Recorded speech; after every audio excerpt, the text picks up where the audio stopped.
First, second one, yam ma akra 20 cities. Mane to boba boy windscreen. Obi ma akra already 10 years. 20 cities on to boba boy windscreen. Mu ni pa kono. Ya chi akra no juvenile. And when you go police station, CID for a investigation. Ashama police station a investigation up to today. And the yeah, we won't know, because as authority, no, you can't say we cry no, you bring the support. But let me also largely say the community, the assemblymen, MC, they support us. But there are elements sometimes when I speak to the police officer and national security, we can't even understand why people will try to do it. It could be political element, you can call it that way. Ekobane say muhunu obia on the wanyini onsa na watu Dwabo train na moche no a ebetimi abane say mo de betimi na kokko ma jail abema na. Oh yes, say brantie ba ko to bo na video bi cry security e wo TikTok. Utimi say brantie pa akokora odwane. On the to Dwabo train. Second third one. No Johnny. No Johnny. And when you know, but the Baba said number one, short term mitigation, no. We are reinforcement our line so okay. I railway security, yes, a few other people like a police force boy. Now the police are giving us almost 15 people to support us, to augment us. But at the moment, so fencing, I will be a critical power. I will Tulaku area hono. Okay. Baby, ya tubo boy a 2 times no. Tulaku area hono. Yes. I want a buono taisi pa. A buono honey fiba. I don't move one of my hana. So the main case of Mukwano ma but and the minti minchre. But the hono me dream one mentia say a nipa sabi na dream mudaho. Ebe kwa ko gina baby atwen ya say train bra. Na men to bo pembo win na driver ni mistake in shekina asemi oni ni bi si na omunya top. Yes. So to Dwabo win scream, you are distracting the driver who is driving the train. So this is a very I've written a catch national security for mobile Biana for so boy and I assign Edia police commanders almost boy. But so far no yes, assembly see you know you start run it passengers fa normal community phone call to be a boy will be encouraging say me enjai so far no away your first face passenger service in your first face now go pombo next year no enche mubo hu say ye the cargo eba ye be fa containers ye be fa cement if it mahabo ho ye the compactadan. Okay. Now the full utilization of thermal impactadan ya rich so far passenger need the passenger is social policy passenger sikani menga say eye basikani the betime tua for infrastructure no cargo no na o say fa containers no nti yago kwombo next year the cargo ni ba cargo trains no near the wagons number near ba testing nti I'm very confident that by July, August, September mo say testing in the evening nti do numera daytime no passenger a bus 7 akobo anopa 4 cargo ya goose ya twin kitikitiki go see in Pakadan ho any abre na fe ya reach the full capacity of the thermal to Pakadan line no. Very well. Communities are sabre training in them omumu e fa thermal in Pakadan ni other places are aka nyina no mashada any omanya training be education be actually how the train operate and how they should be careful even going close to where rail lines and what said there this incident is see ya ma obi a free mono ebi nsibio. At the moment you know say before say started train service in Krano you visit all the communities. A community sensitization program for 2 months. Okay. Before say you're running trains no. Yeah, but you're testing. Krano, you're testing for nearly a week to 2 weeks. Yeah, community sensitization program. You go schools, you go churches, you go mosques, you go baby. You corporate affairs teams, no. You engage obia communities. Oh, you have a running train or yes, mo. Mobia for training to be. Mobia and jog. People jog on our railway track. Wow. But there was a path there. But they will jog on our track. And ye we munina. And our incident is here, no. So you're sending people out. Today, people are out. Yesterday, people were out. My team, they were out talking to the public and that. So as at now, you know, the education need so cost over these areas. I don't think we can stop the education until about 2 years. Okay. Oh, because people must, yes, that's good. Yes, and we need to also we are using the local radio stations now. Unze ga near Adome, unze Eweno, or say Casano. You use local dialect na manfati the ekanase. So and we are trying to also recruit Omo Casano along the right of way. No? Okay. So we can engage the communities. And we go down money couple of from Montia, and it's different. True. But I say, but offer you're planning level crossing, your level crossing attendant. Okay. Baby, until we are not leaving any stone unturned. Baby, a level crossing quite manual. No? Yeah, manual level crossing. Yeah, manage.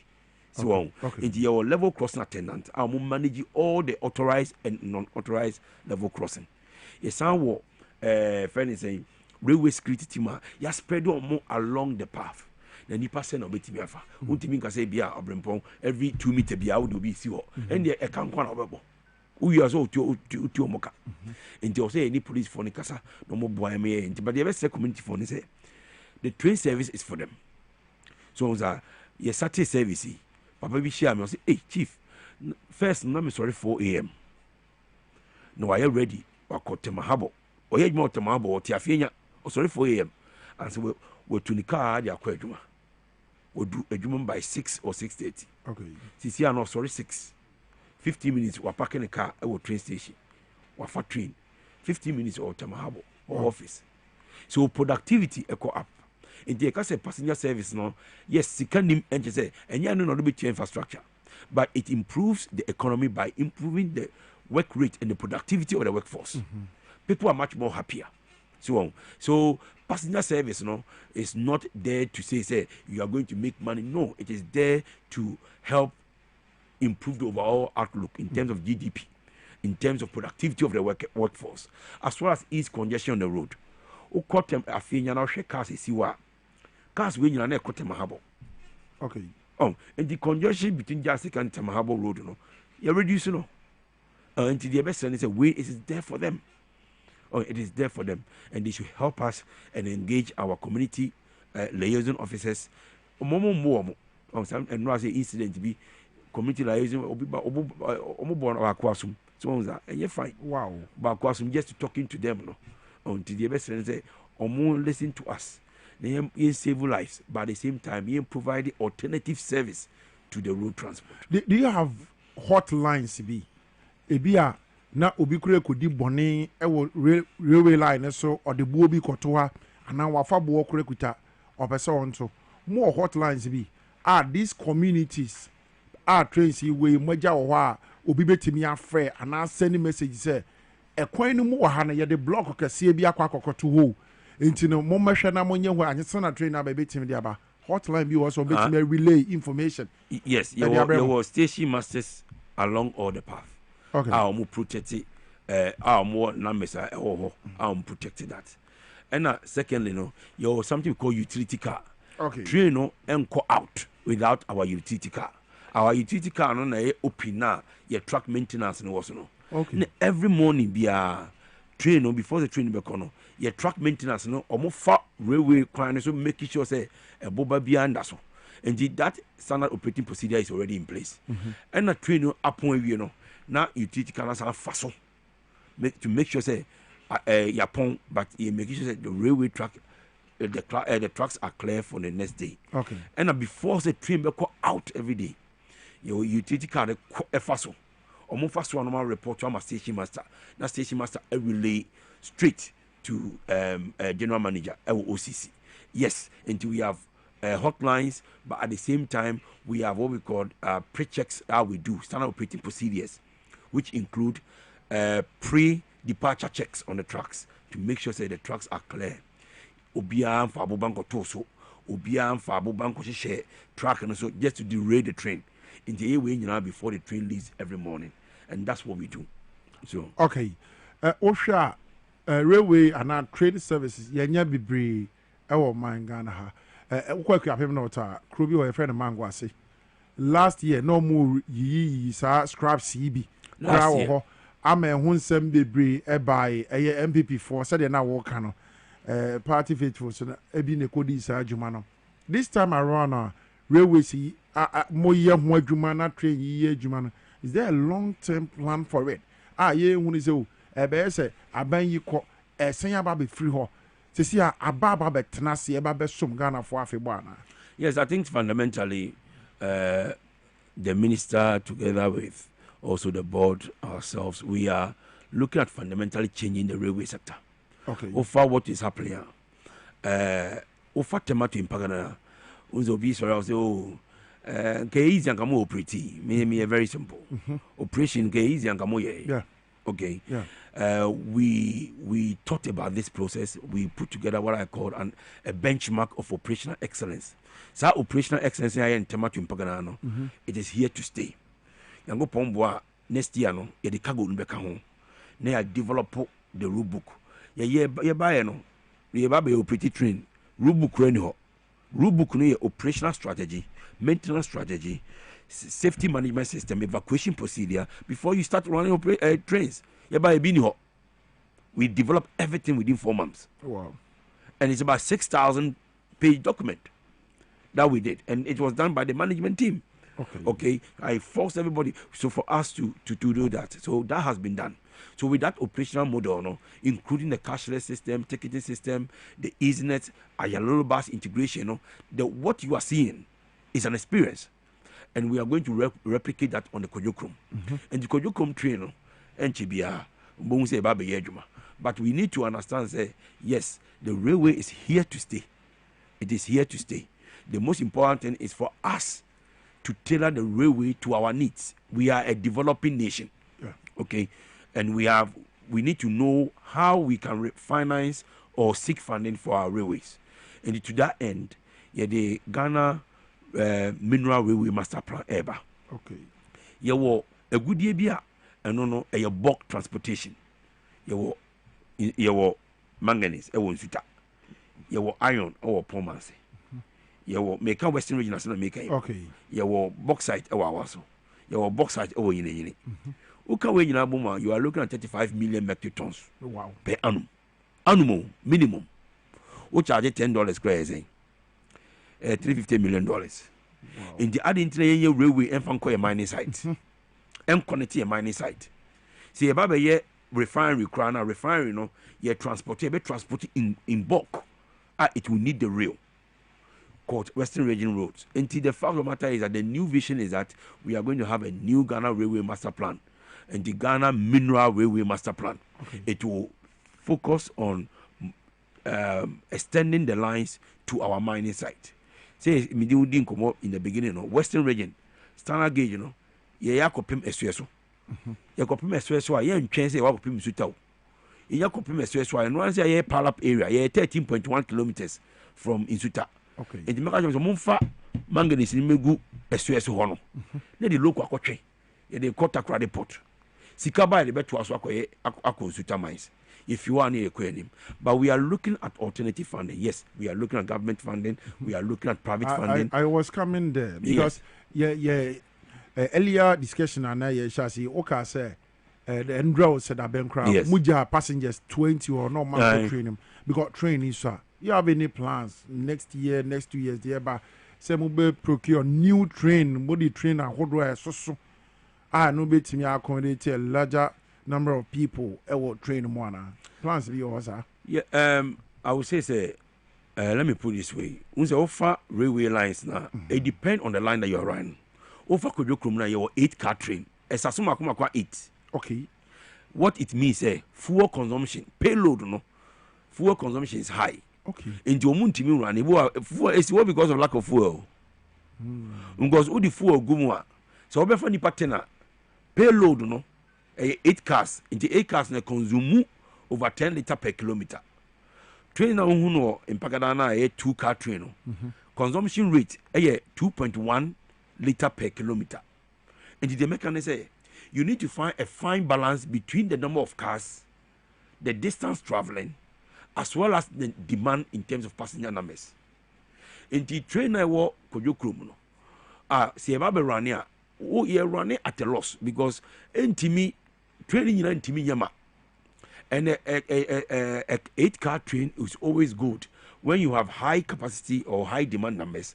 At the same time, you are using what we call a long distance train service. Okay. Into far tema to Impagana Afenya to Temahabo 25 kilometers. Untimi ka say we walk of a long train. We go long train. I say we manage now. We want better training. We need to do what you are taking. So it depends on the area and the community. Kojo Krom no, we are come to there will be changes coming up. Osha, from second to Kojo Krom. Ticket now cost 10 cities. Okay. And we need to look at how to optimize the fuel consumption by reducing the payload of the vehicle. In the car, no, 8-car. Do I want to run 8-car? No. I probably want a 4-car. So I will decouple it and run a 4-car here, 4-car there. Now my time 1 car. Now me see Temahabo to Accra. Now me ko. Because at the moment, we need to find, because Ukasebia, the Kojo Krom train is there, but in terms of optimization, cost balance, fuel consumption, it is not suitable for its operation there. You need a railway or a rolling stock tailored for that service, looking at the distance between the stations. And Accra to Kumasi. Accra to Kumasi, I bet my 11-car train. Go if I say Accra, what do you see? Who load you Kumasi? I don't know. The demand is there, and to be loaded. And I also bet now at least say or laptops you can cater for business class, economy, everything. But we shouldn't use an 8-car train, especially we are using DMUs, diesel multiple unit. And an electrical train there. Electrical train is electricity. Consumption is low. It's in terms of its operational cost. But for diesel, who could use 8-car train for diesel for Kojo Krom to second year? And yet, running at a loss. Oh, severely. Because a month we are spending about 50,000 cedis on fuel. Wow. Alone. How much is the ticketing that you are collecting? And you also decouple. And why would I use a 10 liter on the payload? I'd rather decouple it 4-car. I'll reduce my fuel consumption to 5 liter per kilometer, and I'll run short distance. So we do a befa nipa 10. Ekwa na do a nti ebeko sa na run nti 2 na run. And offer tema to impagana no so a. Yes signal no enya adwuma. Nti run 1 train at a time. Wow. Ati ba kwa ba. Nti afi na e be fese no. Okay. Signal no na ma utuma run train atwa so. Ba ko na ba ko di nachi. Nti eno ye be fixe. Yeguso a ene suppliers for we aiding come abaye signal capacity no. But the make actually say yes, more trains will come, but we are going to only procure or seek rolling stock that will be suitable for the route. When you are looking at a long distance route, Accra to Kumasi, 8-car train diesel moka ubetimundo ako ediaba. But Kojo Krom to Sekendi as a short distance, and in over 8-car train, because 8-car train about 8 nipa obefa omo no me throw period na say ufa nipa 8 full na obeto ufa nipa 100 full na obeto. Okay, so what I say. Okay. And we need to tailor the rolling stock to its specific need. So I am looking at ways and means to decouple the train and make it much more economical. What can ticketing whasem wahasa ticketing no students fro train bi. Oh, students fro tickets ne is it the same? Say we have any board ebekasa near students for discount. Okay. But and to why and thinking grand and they almost free almost high is will be about the mass me and send you material but good, but we are also providing special service for students. Okay. And the students train your peak period 5 to 9. From 10 there no be up na obia we do in the 10 to 2 no we are running special service for students. So far we have send almost so my late say students no as excursion. Okay. In the school na dey omoba. Okay. And ye fa bi cry fa and ye be for 200 for 200. Okay. And I'm happy that at the moment we've gotten so many applications from schools, students in your experience, and we are working to provide them with experience, awesome experience on the train.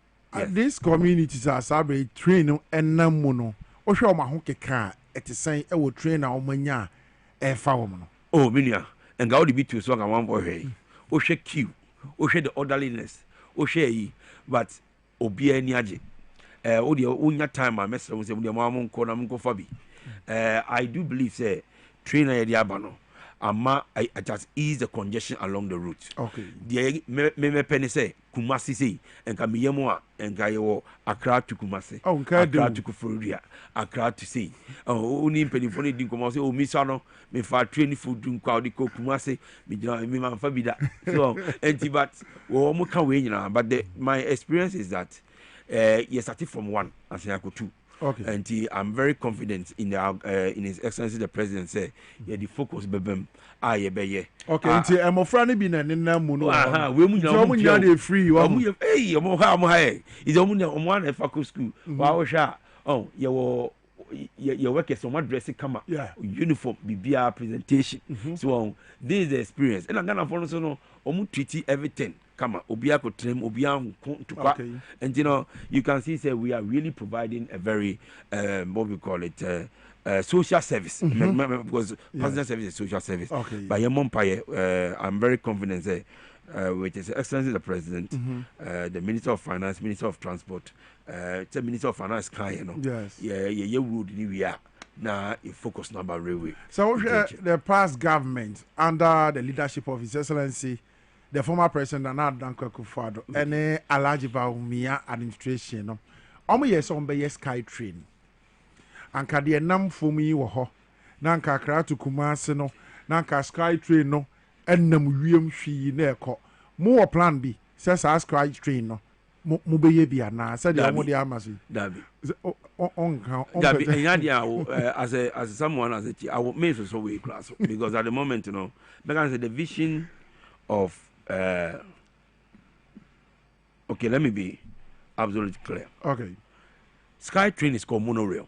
In terms of, I'll be a bit technical. Monorail. And the monorail, you need electricity or hybrid battery form of design for rolling stock to power it. So, okay, I say Mahara province, India. Train be carry a light of my train carry a carry in Germany, excavator ni tractors ne kuyi passengers fee slow.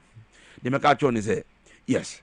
The benefit of monorail is it take small space in terms of area space. Okay. And in terms of land acquisition, it's quite cheaper.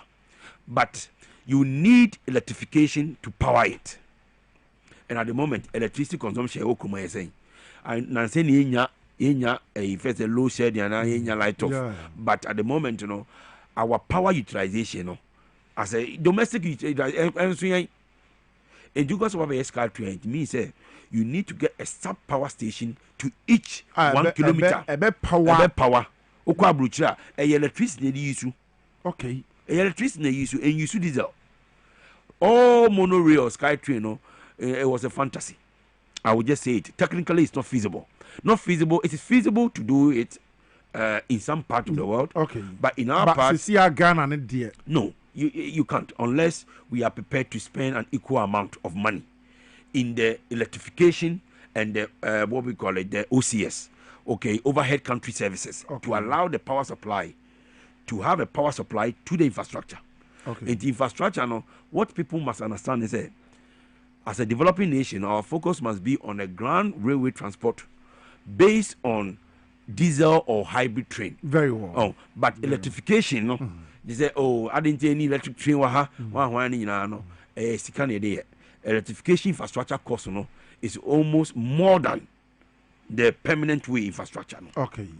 And we should just focus on just the diesel locomotive as well as building our railway ground transportation before we think about monorail. Very well, Doc. Before I didn't come on a baby, and I'm on Bain, and I'm to the Afa, a branchy, training boy, Ufrim, and I'm on Bain, I'm on to the a delegation from GRD, a Busian phone. Okay. You could chair Busian for na a Komomo, Yako, a call, sono, a near Busian for Dinkom come. Me a Messasma on Wako ye na near Sako, a Busian for. The American we are there to serve the community. we are not there to do that. This is an unfortunate incident. But as a chief executive, we had to go there, pay our respect to the family, and to relay our condolences as well. And but the best thing is, it's the Mumfa Kuni and country motive was a Mobia and Colline. So, oh, Mukoline is what Mobia and Cruti. We are there to serve them, and they should respect the railway. Okay, Doc. Yeah, better was a son of OJ Bre. Na what didn't you bring in some of your job as you made so power and TV as well? Okay, it was Dr. Frederick Apo, Chief Executive Officer at the Ghana Railway Development Authority. And I would say, and some railway lights are Abba, a Wawa Sabre train, communities in the Asha, enjoy crowd there that kama no Waba near sea, and also a hard wafa ho your friend say nsɛm nyinaa de aba saa bere abrantia wa free mu no ɔhwɛ sɛ abusuafo ani nya ɔmo ya ɔmo ni no edi ho nkɔmɔ kama eti abusuan aha ɛyɛ power 97.9 FM live on TVSYZ Dwabo Ase dwumadie ne egu so a yɛne mu edi ho nkɔmɔ no yɛnkɔ na yɛnkɔ tie Madam Time Bomb ɛwɔ Let's Talk Educational Consult ɛkwan a sɛ wode wo ba no ɛkɔ Let's Talk Educational Consult kwan ya ma amene de nam so enkyerɛkyerɛ a wɔde ma wo ba no yɛnkɔ ne yɛnhwɛ no mmra ne yɛnto adwumadie no so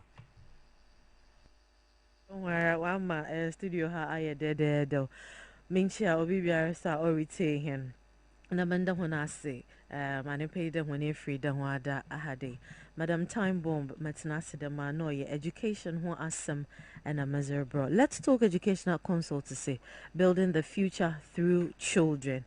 And I pay what's been controlled the session when nature corner, wo Tashi Nungwa Estate, wo Ben Lejokuku Municipal Assembly, no 5 houses away from the municipal assembly. A ho and a wo Mango Street, no do.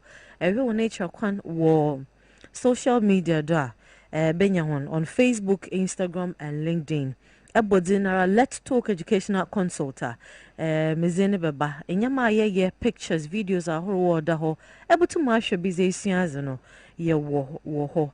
The marathon nefishayen wo www.lteconsult.com so ebenya information a ihe na if you want more the number in case na pede friend on what telephone do or 0249 069821 0249 069821 and a pay me pede me bisa a simple question.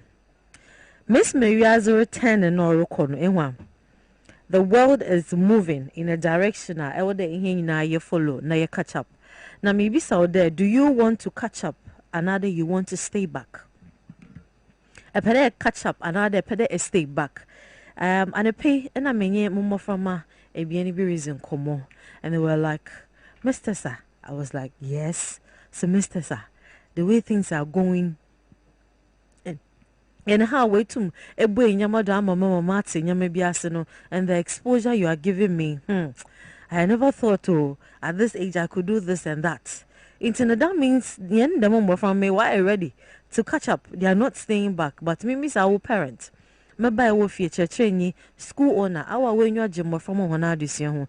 Me miss out there. Also, I catch up another I stay back. In the we have new things coming up. New things. Na nkano no so ni enyim de nyama fufu but that's why I encourage here number from for extra classes and all that. Yes, ibinum na here na agenda nye de yebo bombo from ma way to more pass one exams. But the extra classes nangasan was to build a from an app for their future and how best they can learn. Ono na maybe said the demo programs no. First in chaya kwa bia ya question just a top up of math, science, English and social studies. Yen core subjects and electives. Ono ene ye kwa but CCRA yata sit there. Sebio Google na Amazon na was a computer na no one can was abano. CCRA they are were limited certification as in certification were for wage muma or 20%. Mowakan 80% in here as able to aye what you are bringing on board na or sade yes san in yama when you do kakra. We need to build a confidence level of Yanembo Frama to meet up the standard of the world. Na ye na den obi na ɔka na asɛm Europeans are was the type of education a yɛyɛ no mpo was bɛn no mpo no sɛbio wefim wako na enyim Sunday when him there them type of learning no member etwam until there afroba no osua a different thing mamanka there onam dem do ntino yemu bebre hana mafama we lose one talent the kind of things they want to work with nyama bia whether was here na they have lost it in the four walls of the classroom or Sunday we were not exposing them to things that elder wohu say about an entertainment da mamanka wo na memfa to do na menka nkyerɛ there today's world needs a new breed of people a new breed menka de ebia sebio hia na yen say basa ana hia na ana yen trebien yen hwena na no yon na America a new breed in nature there in yanka say yen su ne ban no awode osesa in a way to match up and catch up if we hasn't made more turning to amema say today's world no on here a new breed of thinkers kenembo from man bisa there so obey 10 years and above na dwene mu no na dwendwen ne level of thinking we do him or the one odwene mo from him or the one odwene nyama bia ehwa on said the odwene ho ana because anka 10 years is I would all start on the planning on the time management on nyama bia I would all attract no more draw any attention and concentration the maraso na here a new breed of innovators. So some paradigm but from here walk school be some there whom are hin in a way innovators. First who in Chebon them from a wo from Conco chance in Nadi, no way to no why a car, no why a plane, no why a BB. They are innovating something. But see, because of internet, phones, gadgets now didn't know we are limited. And the kids Sebio, they do not even know how to go on it. Program certain things and then work things out. Nefia Chinese for world training one more from how to lift up themselves when it comes to technology nada. Nambi someone there. How well are we prepared? Them innovators, how well are we grooming them? That is why we've opened the place up. Let's talk educational consult. Yes, them innovators in Yebe Crate. Because we have 10, 11, 12-year-olds yet strong on coding, JavaScript, and a market kaho. And this how you paying necessary training university. Nation de minya me can sure de mo from be wait worry ye more said way more watra. And to just imagine give him 2-3 years, 15 na hwe nyama obeye exam. The more soon ye here doers. If you are innovating, if you are thinking or said a year, you need to come out. This is from an idea equip one so well in each angle. No born more ye doers. As an man for one on kankeke. That may certification or ya. Menya first class, na menya second class upper, na menya second class lower, na menya third class. No consider. Aberdeen Ezra. What are you doing in this 21st century? What are you doing? And him for Ezra call.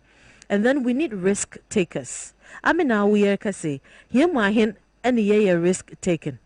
Yema him yet to take a risk, they ye baby. But what is happening and the way the world is changing, we need risk takers. As BCCs, yeah, what risk? Abazine what they ye, ebe measure, how do we turn things to work things out? Ye here leaders. Kids who are one set of mind, one principles and everything, or relate or toe the path of leadership. Osane see your leadership on trade, ye ye bejina ho. Ma Nipa Cruise and any mazako.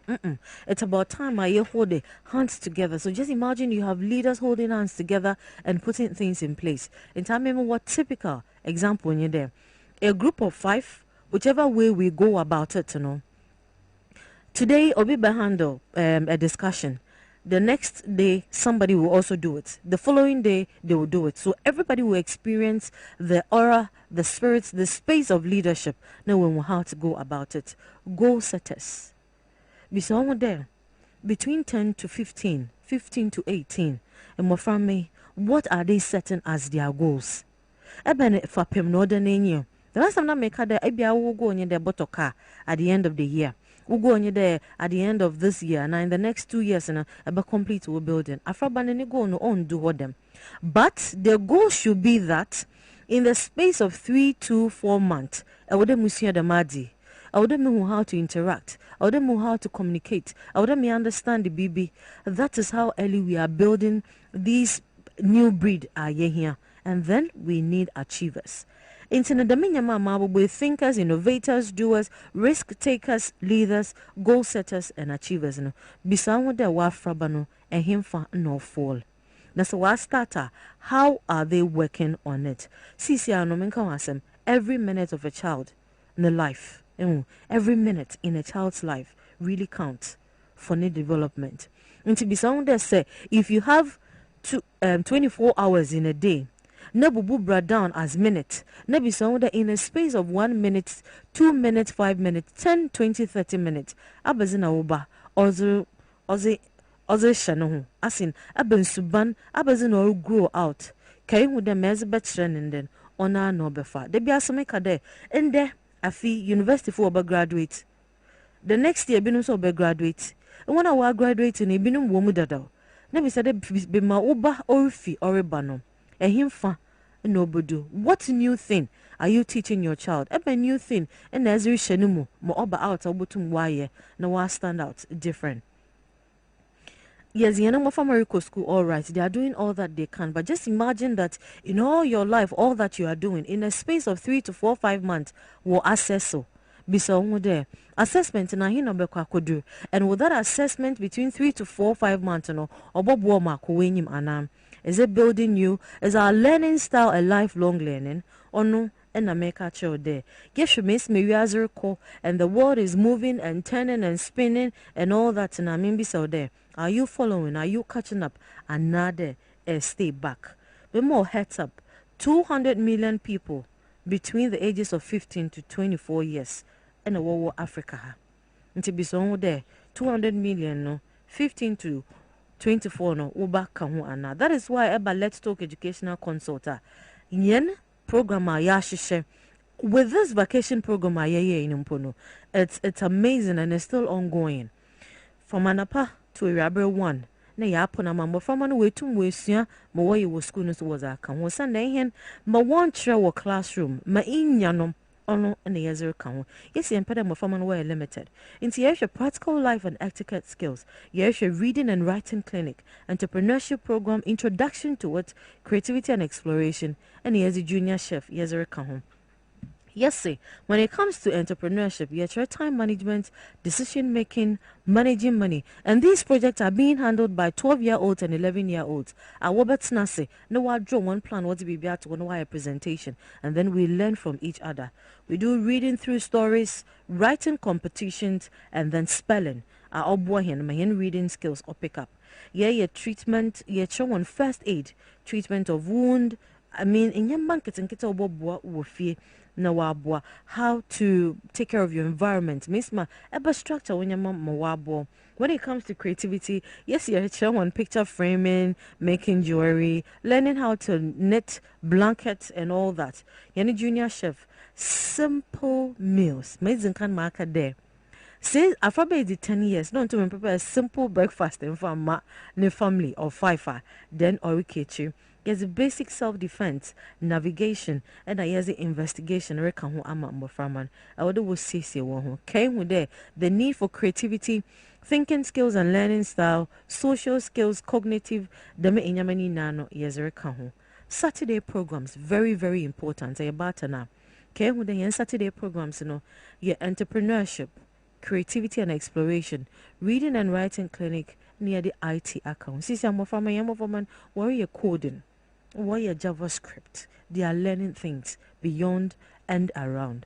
International Let's Talk Educational Consult in nature kwana ya watashi nungwa estate ya Benleje Kuku Municipal Assembly no about my friend on 0249069821 ayachachenya more room free the hand doors are open to you as accredited by NTC National Teaching Council to provide CPD trainings for teachers. Let's Talk Educational Consult is accredited and we are opened for that. 0249069821. Na yenzin komo about here number from man. But I was say that chan waswa nete. Madam Time Bomb. Welcome. I was saying Madam Time Bomb. And I was telling kind of from Let's Talk Educational Consult. Na one baby what the ubano kwa or kwa school. Efini ho kama niema o mo de hye o monitoring enya de krokra nti call let's talk educational consult na fa oba no ko ho no nkokogye adesua onkonye hunumu na mo na brabo ya to adwumadi no so wo power 97.9 FM live on TV XYZ Dwabo Ase adwumadi ana eguso ayede nsomo no ko Facebook at power 979 FM any TV XYZ obetima join adwumadi live na also do adwenkyere ato ase ne akenkan ede amount YouTube ya XYZ broadcasting na fe ye ne watimi ede dwumadi ede abom midi de N.K Obrempong me na menti dwumadi so ne na fe midi ho chia me kama na me de amount said ye yedi kan hya ase adwoada no yegusu to aso nyame yadom efiada and ye did the final results ebeba a year 20 shortlisted best performing CEOs and MDs and His Excellency John Dramani Mahama NDC aben omo ba aben mo no one more ayamom CEOs omo ayamom MDs no multi state institutions na no and manage the affairs of the institution no research team no abo modern ahwehwema yi 20 shortlisted MDs and CEOs are nyame yadom efiada omo the final 10 ebeba ti yeba bebo so na fe wo CEO o MD o ma waka kire ne say research team na ni di na chi Friday ya yebe bo ma baso yebe publish o newspapers be BM na Ghana for ni mpanifo nyina hunu say ampa adwumadi e de share o monsa say wo mun koda science institutions ya ni mu no na adwuma nkoso no o mo bomodin it were just the short list of it Friday yebe yi the best 10 performing CEOs and MDs ewo eye adwumadi ya so yamu boss ntentem na afa ye nto adwumadi ne so yenko na ma ye hyase a Alex Mr. Alex Kwaku Asafo J or a Registrar General at the Ghana Scholarship Secretariat afa Julius Nikwe Kote or a Chief Executive Officer at the Ghana a Driver and Vehicle License Authority DVLA afa a Dr. Sajida Shiraz one of your CEO at the Student Loan Trust Fund one also ewaha afa Nana Kwesi Buote Esquire or Chief Executive Officer at the Ghana Publishing Company one also ewahanum afa Isaac Andrew Tando Chief Executive Officer at the Minerals Commission one also waha Edward Atosapon or Managing Director at the Agricultural Development Bank one also waha afa Engineer Frank Asari Pedro Esquire Chief Executive Officer at the Responsible Cooperative Mining and Skills Development on also ewahanum say Sami Jemfi Esquire one of your Chief Executive Officer at the Gold Board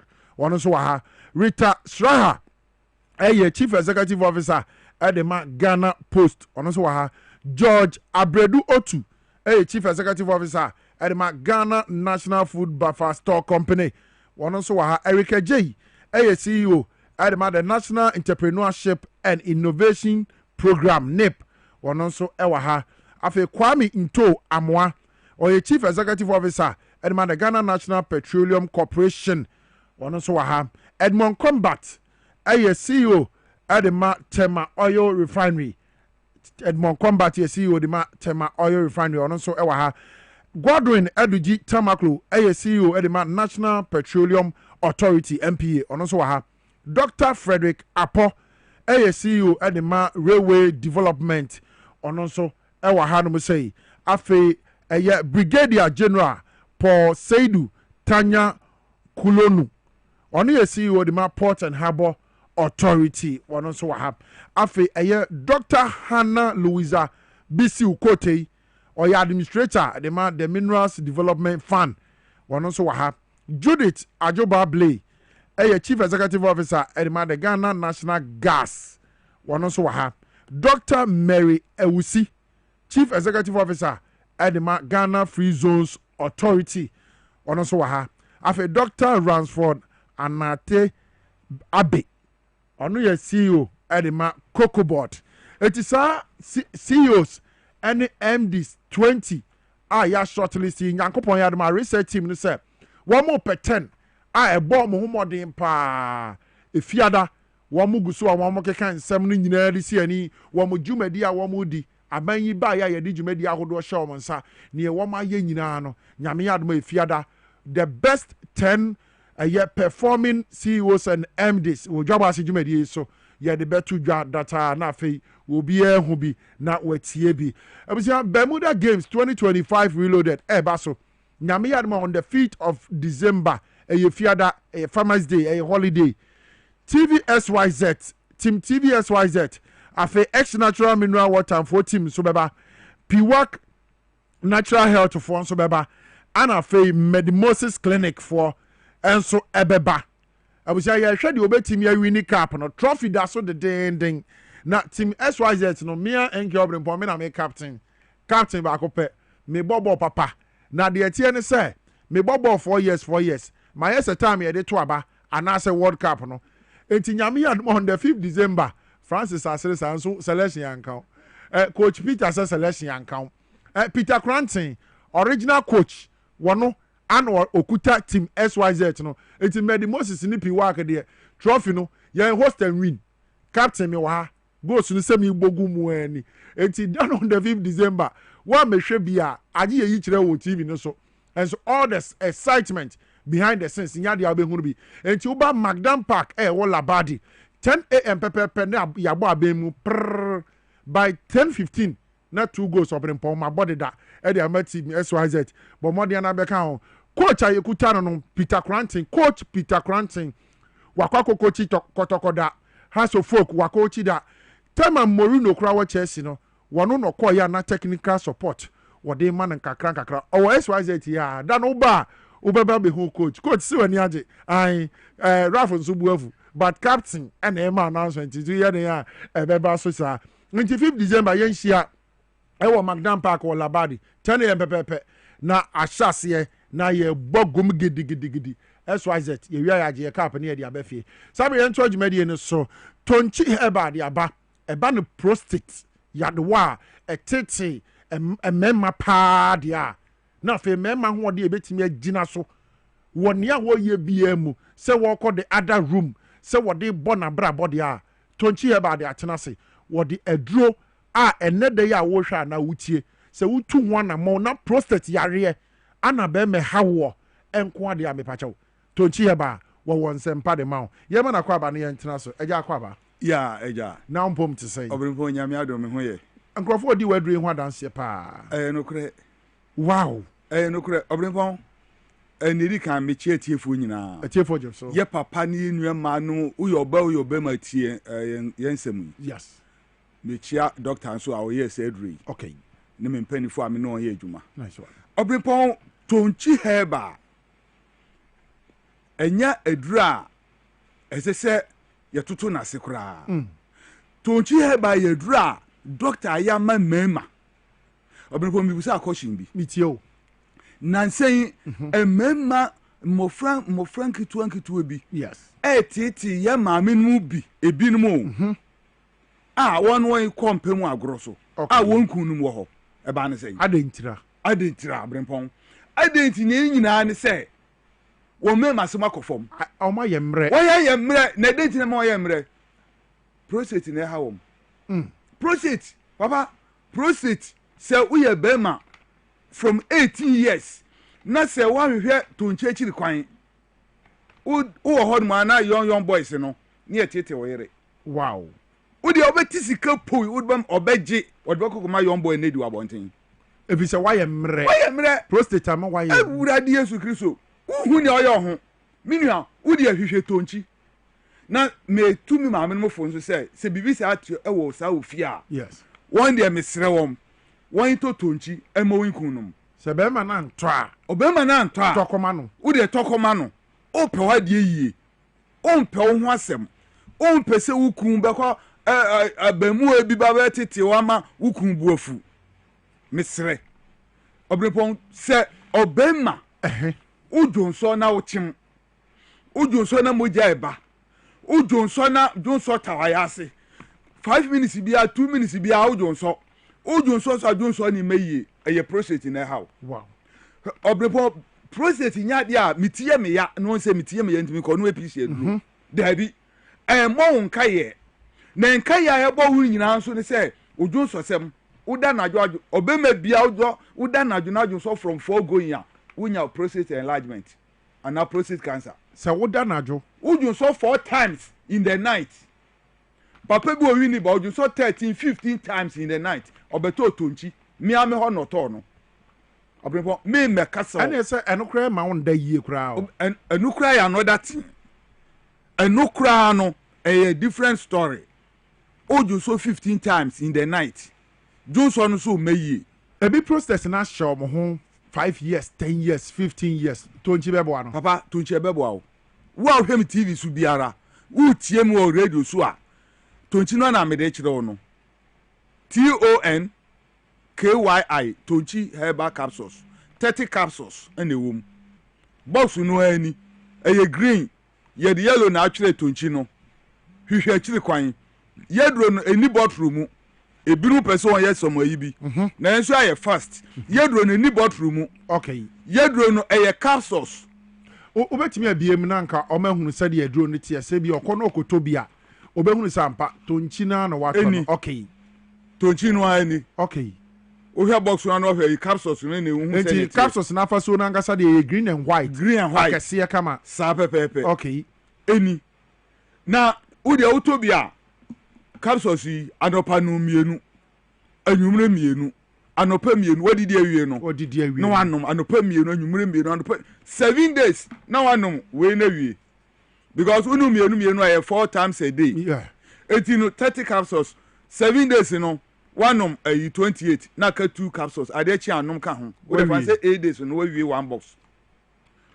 wo de unu one box wie a esusanso biara wo komu no wo be hu susanso papa Obrempong me se ka me metra ha se me bedi tonchi ho adanse na nimdi a nyame de ma doctor odi yesadure no nyame na odi ama no edutwam adanse a eba no ano odi so far a wo ba ha no ma wo ye we a enkrofo atimi a omonse atimi aka bi no enti esa wo prostate yare na esiesie wo mema yonso ye eno na me ayana me kan say 442 wow Chelsea ni Barcelona now the game ni tie so announce say yes o combination no na mo hu say wo win ni game no na Francis hian 3 Brad Francis wo dey power dey 3 na hian Francis hian 3 dey na e be jo Obrempong na why me hian bi pa wo be nya bi dodo be ma de wo ye dan a wo nyini a prostate ya de a wan hwe ni ye kakra bi ba tena so sa enti no ebi ni wakura no a wono no mu a ebe so ebe koso asiesie o prostate no na o mema sem no eyi se ha ni nyina afiri ho na wo koso kura no no no e ma o skin no kura nso esesa wow onum tonchi we no o say men vitality yes onum we no esiesie o skin no esiesie o mo be like young o mofra bremu no Emma ubi bia de din o mema sem onu oyirempem agro wo ho afei odun so sebe he what na come from here to Accra Obrempong matra come from here to Kumasi majon so wines wow. From here to Kumasi you do Linda do bus ni gina ya na obi ekwadun so yi straight to Kumasi ena why minima me penny for ni ekwa yi Kumasi private car yen prisa there than net drive yen odi ekọ no yeduru yedunso okwam obakwa onum bi da no odunso 2 to 3 times and say nedu Kumasi enipa 4 ne okam ne nipa 3 ne anu bi ti wonnom a ema odunso a wodunso no everything ni kama normal enya afi no wakogina na wokochem ukochem obi otimi gina obi 2 minutes kra na na Johnson de nipa so Johnson ntimi na ntimi ma hwehwe tonchi akiri kwan na sa onunum tonchi wo de oto amesra wade tonchi akiri se wato na wanom wanom ba ko enu nechi eno enechi ana wanom ba ko mienu bi ne wahu se ehyehyɛ se wajai wobreko a won complete the full dose no mame na yin ni free o na yin free o na wuhu susaso a afei no ato na wo continue na esesen nemam ebesi san Obrempong me am to ho no mu yes December 3rd me na manya me di me birthday me age ame wo na he ya 3rd no so na yu kwada me so me di kwaku na meti ha enti ba bedi no na bedi no ha me ate na me catch up place me ni agro e wo se ne ma no yes me yiri onim yes nye say bi America na yi no aja at you age ya wugu so a wo bo adre hu dawro na te say wan kasa kura edi juma bebre bi di amaw ewurade Yesu Kristo me mitimi dwo so 4 or 5 kwa na jo me nu to chi ni me dana me sori akim me sori no na abo 5 ebi ho no ma me sori ahemachi 4:30 na me kwa no pasori yes me sori na me kodware na me dwo so eno ano no wow no kwasem na me ka kire wo esu before na me nu sedro say no manyu so kura nye 4 5 ebi ni mo ho kra nso na wo mo ayi prostate ni hye mo but omo nya ehuni omo nko hospital enti se be ma bi o prostate apart from say ojunson tentem sa na jo ni we ni dey bi na betimi ama na ehunu say owo prostate nti ohia tonchi very good sir obema wo prostate a yes ujo so asem no obi ho no ojunso ana moja wo mu okay eno so ye prostate niema na prostate niema ni bia obi ho no ojunso ana na ya se ne ya ọhwa na ne be memo hyehyehye no okay na mu ya ne ya okay minua hwehwe akiri kwan tonchi akiri kwan doctor bi wo tamale ono no nya prostate afre na danfo US say o ma na duro na danfo no no hwe onti tonchi a wo Ghana mimu wo US manu mu tonchi ana mi prostate ni ko eti enya wo Ghana de a hwehwe tonchi akiri kwan ena ono so doctor ne brother hospitals me ya advert we no team in kan say eda ahina menya duro ni bi me ana me command tonchi we mako 6 me ana me command no o se me bra say ono afre USA 100 papa wo oni ba kro US say on hwe tonchi so Ghana otia udi hu agro wonum full dose we are eno ano no anase obetimi asen atofoforo anu obetofoforo anu continue because yada ne she ho ache okay enuti mesre say enum dose ba ko say sachet ni no there be mesrew okay koso ana de nonum nensiesie wi pa ensiesie eye o body no kama ensiesie ama obi bia ye kama ma obe ma na timi agina so obe ma bi wa accept afrache 7 one na iri da ho one no owom agro no mu ano na ne ho adwojo nunum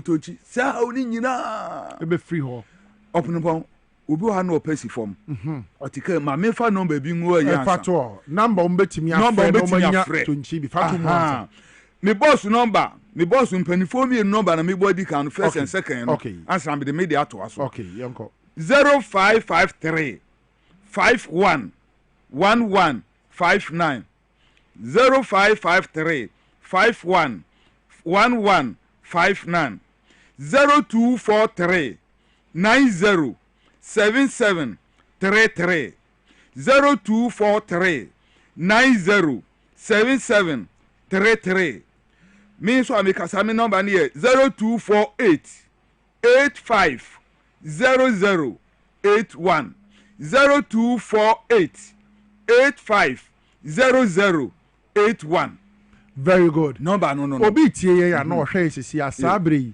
se ebia won frem ahifa no betimi anya tonchi ni bi ato very good nana Obrempong uko okanshi drolling ho a ya two repeating ho nyina sakuf hyros be nice repash okay o nyina didi o nyina enura nko ana me me boss okanshi very well yakoso pro nro afei uko tema busa little George community 5 okay owobi uko vedi pharmacy owafrawo PFA Kumasi Tafo uko Garson Koforia Nimdia Pharmacy Takrade ena uko Kaswa Tribe of Judah or Old Market ubenyebi uko Shamaya Ekus Pharmacy ubenyebi udi se meet me woni nyina okay but chire no baby a wo bia no ba se obi pene dodo atu dia ne numbers ya wodi tu dwai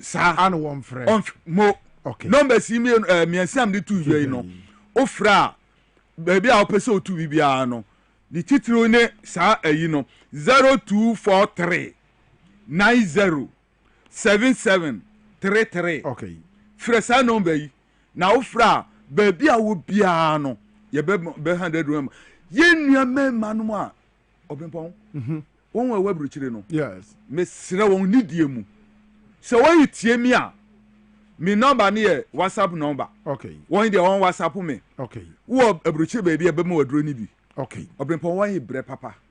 No correct. O how are you come wo abruchi mamu no. Me srew. Me nua be me biara wo ho. Bo modern na pre tonchi na nonom. Very well.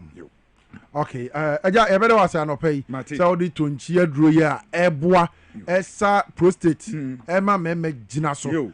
Ade asamba besom ye na anopay bio. Ye da se pa. Mate me so de masibi. Okay. Nti abusa tonchi he ba na ote o monka no. Wo ye be ma na se prostate dia. Me ba choko. Omo beboa o. Aduro no adwuma edi ara no. Esiesie o prostate wie na o ma yo enso atimi agina so na ukọ other room a wabọ modern na afi wa ye and say one card wait Francis dia nti me pon amede be ma no why Francis me pon amede be ma e be say gusu a ye sommo e wo Dwabo Ase dwumadi so Power 97.9 FM live on TV SYZ ye dane ye ho aba age aboafo nkrato ye nya aba pe ye de dwumadi ne to aso twen me nko ba bia.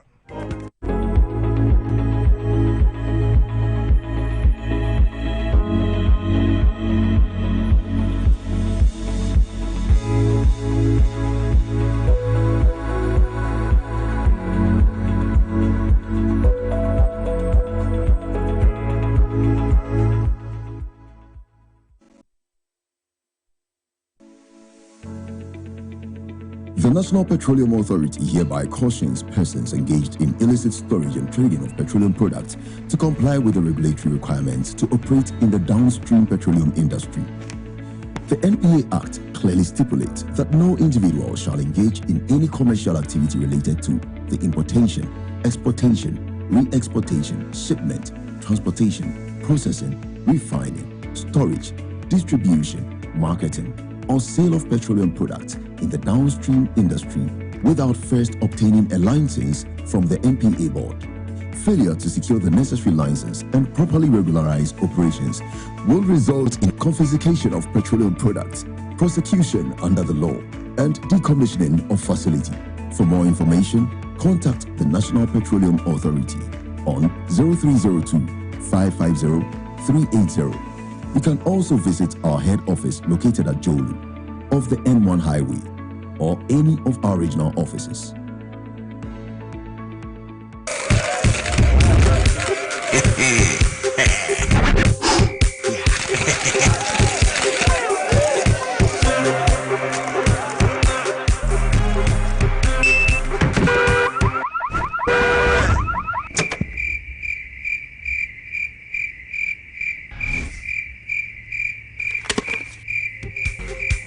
What will you do when you win big? With over 2 million Ghana cedis up for grabs, transact more than 100 Ghana cedis with your Momo app, and you could win daily, weekly, and monthly cash prizes, and 100,000 Ghana cedi grand prize. Bank transfers, POS, and third-party transactions also qualify. This promo runs in collaboration with the NLA on the Caritas Lottery platform. Terms and conditions apply. That's a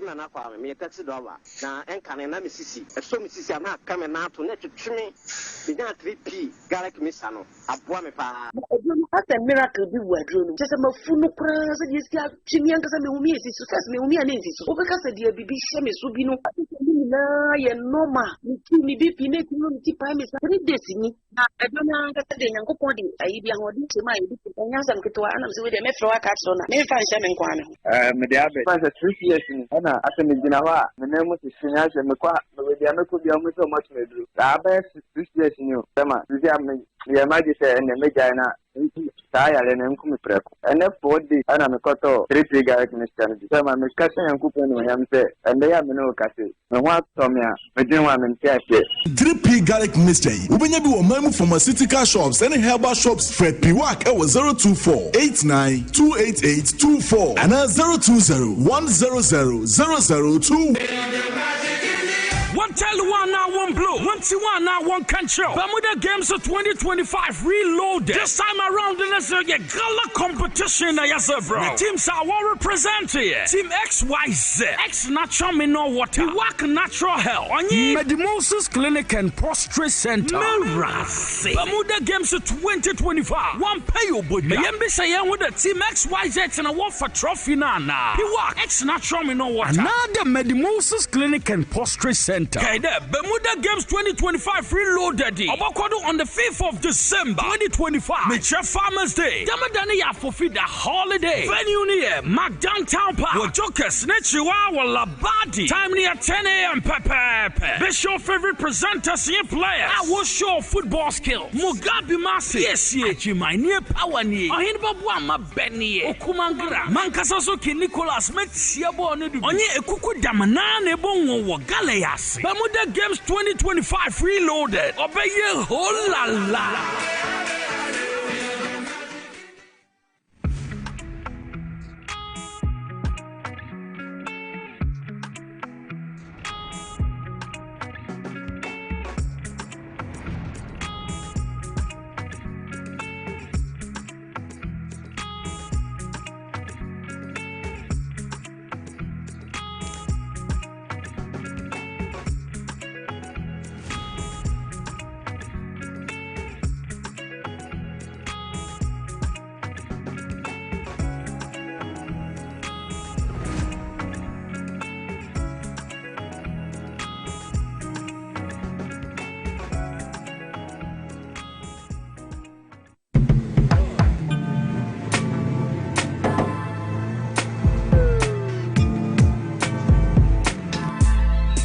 Welcome to AutoCheck Vehicle Diagnostic and Licensing Center. I hear my car can be checked here without going to Accra. Sure.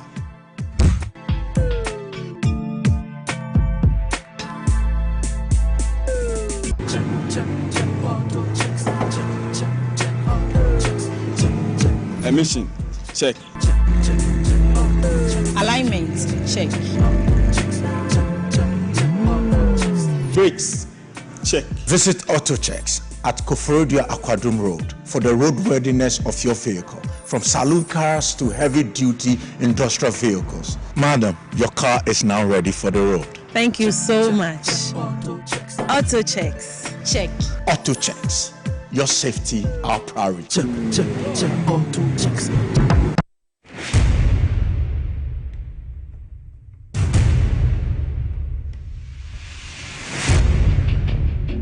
The average human body mass should have at least 60% water for optimal performance in any physical or mental exercise. We can help you maintain it naturally.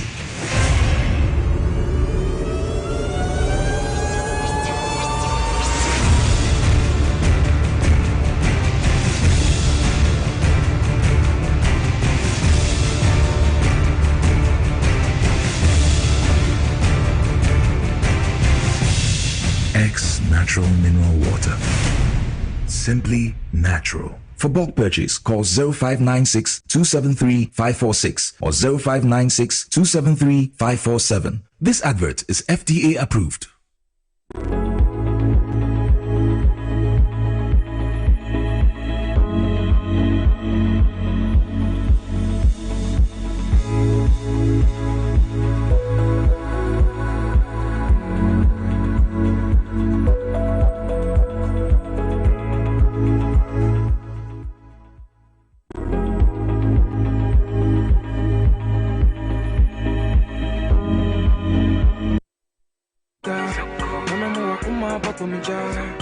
I'm on my way, what's in here? I don't know to your rabbi. Me, I don't carpenter. I'm on my Kuma Babumuja. I'm on my way, what's in here? I don't know to your rabbi. Me feel it, the lady inside you. This beautiful song is coming from Bisakeda. Was your dog carpenter? I'm more Kuma Nabose Kumcha. Or the hammer no boss one. No, the play need Gia. None so Wakuma in him. I was saying it's exactly 8:55. I was ahead of Kidiamo. 107.9 FM. We are also live on TVS YZ. Your job was a Jumedi and a Yasin Kunya. Some who do a trick go. Yeah, there's some more mine Ghana. Now I feel also waiting me now. Hontias here. Midi the N.K Obrempong. And I mean, I made Jumedi and Hocham and Quapam Saturday and Bebo. I national soon. Someone so work on the Jumedi. Into our drink, Trebia, what the Beba. I have Facebook and other social media platforms. Yeah, but you better now for you can kind of the amount of Yanko Facebook. Na fe yanko hwe messages ni bi ni ento aso.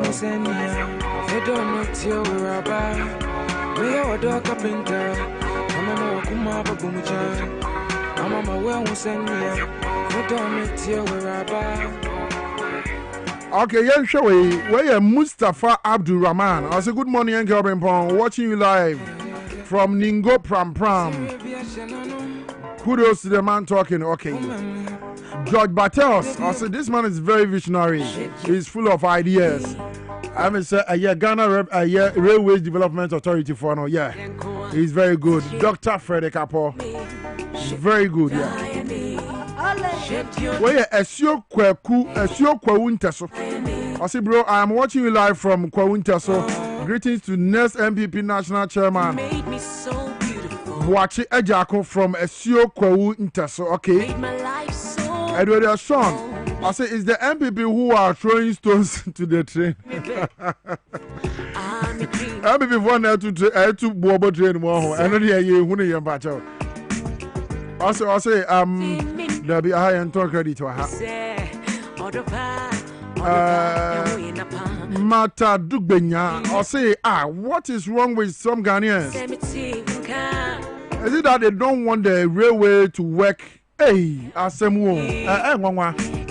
Railway say they about fair na juma no ebi kwatite nwure mu a na wo mo to abo e the boat train no ebi won so no mo de abo akogu train ni kwan no so say dey be betimi anya accident there be mamo nyesa enya sa na de chechire oman ye nyina ye mboa na oman ne mfa na ntema pa bi ne wumfra ye hwe George Bartels. Okay, makan ne de ne da Ebenezer Bequin. I say good morning everyone. Good morning to you too, Ebenezer. Mustafa Abdul Rahman. I say please, why Malik Basintali name is on? I don't understand. Okay, Malik Shinyano. I wasn't in the end can ho. Malik Gusu born home or the Nidibeka home memory. Mustafa Nidibeka home. It's a subeti me join here live on Facebook at Power 979 FM and I say TVSYZ. Now do I join Traba your budget breaking kind of man Oko YouTube and so on. XYZ broadcasting. Now for you know yet me the Sage Media the Abomo. Yeah, 12 media in the city and open may count for a Franco Trading Enterprise at the Amabusia. So pay phone now, so pay fridge, so pay air condition, so pay TV. The battle Franco Trading Enterprise in the Bebo Award. It is a Samsung, a Nokia, iPhone, smart TV, say 32 inches, copy 100 inches. And I say Franco air condition 1.5, 2.0, 2.5 horsepower. The battle baby power between me and a Franco Trading Enterprise.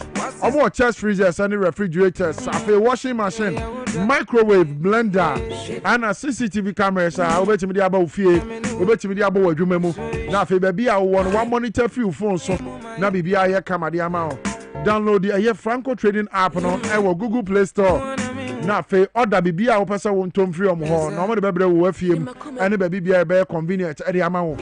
From our number, so now, for Inchimubia, we hear Franco from Fendomon 0246 422 338 0246 422 338 and now 0555 939 311 0555 939 311 and now 0302 225 651 0302 225 651 Franco Trading Enterprise or sister na a phone papa and if you Hola Savia Sebra, say Yaria na adwene say wo beti nipa nko de wo mo so mo waduru mo de betu sa yare na se apam no say be na obenya hoɔden dia kwa adwuma bɔbra na anigi abafie yare wa hodo bi ti say swollen legs, breast lump, stroke, diabetes, sauce, ekro na etutu wa ye krankro jatakro de ba cha wo betu aso de ama afa wo de na kidney problems and I say waist pains ba cha duro ho asthma, pulse, epilepsy, menstrual disorder and I face sexual weakness. The battery Hola Savia Herbal Clinic. And a bebo anasa yard wakudu amabu swingina. Any near main kind po. What the Quadan or Mombebo Modi Ajebre. A 2 Asedia cry. Or Machira Coin Washama. Opposite Access Bank. Numbers I bet me from soon I'll be 2 Jan. But more than enough for phone Aje. Naya the Wakudua 81 of Fakona Hola Savia from Bow 0576 656 658 0576 656 658 and 0200 623 038 0200 623 038. Now, Hola Savior Herbal Clinic, woman Johnson, no one show you. So meaningful, shed your dry me. Median come to me, baby. I will say, I told you, Median, so yes, sure. Now, the Office of the Special Prosecutor formally was charging the former Finance Minister, Ken Oforiatta, any 7 others are on 78 corruption counts and corruption related offenses count. GRA, any SML dealer, a basono, Sabredi, Yanhunu, sir, and now Babedo one someone. The Office of the Special Prosecutor, the other two just say, and Yama baby the wa anko ya ama omaino aboka and no sabre one fa intensa mako 78 Eddie Abok Kenofriata and other officials are no more a year GRA any your friend is saying SMLD yimu asabre woman Ghana actually sika said ye the Office of the Special Prosecutor while legend it is already formally charges Saba the former finance minister Ken Oforiatta and the other 7 people are woman so eka home and woman so say sa sika twitwi dia wo man Ghana ahwe wo GRA any SML di munumu woman hu bom woman ginamu woman kan hu bi ana ama sa sika yi ahwe wo man Ghana charges ababe dua sabre enema be hyase na second Oforiatta makra no a trial in absentia wo ho. He will be tried in absentia because our hobby be anywhere hano wadi finance minister wie wadwane akwakotina brochire ye de ntansa bono da bia meka se wo pese won sign wuti a waba me documents ni wonso die ni we anyame na me ye we me na me ye we anyame na me ye near the 2 years. But so far as Ken Oforiatta, I won't cross Wako P America. Na ye chinaba, na 1 person or bebanidi. Sabre, try in absentia, see and to me and ya the extradition process, no, and to me and Fana Madia, and ye try in absentia. Maybe I will be a quarter bet now was so Ken Oforiatta, na fe webua, obua, there was all mine yeno, 1 bet to 1 among. Na omaye and other GRA and SML officials no na me pese me nya din no eladin wo wa any mpanifo no mo wa bo mo de na nka fama me na me mbo no nyina na Ghana fo nyina ehunu se sam mpanifo yi eka ho ba ko ameka ye Reverend Amishadai wo ka sa asemi ho ono ye former GRA boss wo ka GRA SML deal no ho and other people itiele wo ho afabra mebo boss sesi ana afei Ghana fo nyina hu mpanifo asabre yi wo mo gina akono de den a OSP ade ntansa hodo aboro wo se wo mafa GRA any SML deal so ye strategic mobilization limited for deal a wo mo ye so ama man Ghana ahwiriska ye to aso a now Her Excellency the First Lady the former First Lady Nana Kunedu Ajiman Rollins sabre die ebusuafo abomodin the announcement about arrangement fa na yi a ye ba ye no ho November 28 yen hwe kwan a busuafo fa so a wo mo this announcement eto so yen hwemra 28 November 2025 year ana ibeja na kwan wo Independence Square kraha Independence Square kraha ebesha sie anopa nonsia akopemre bibi yede nana namu no be free mochi near dia ba abisi ho na ejawo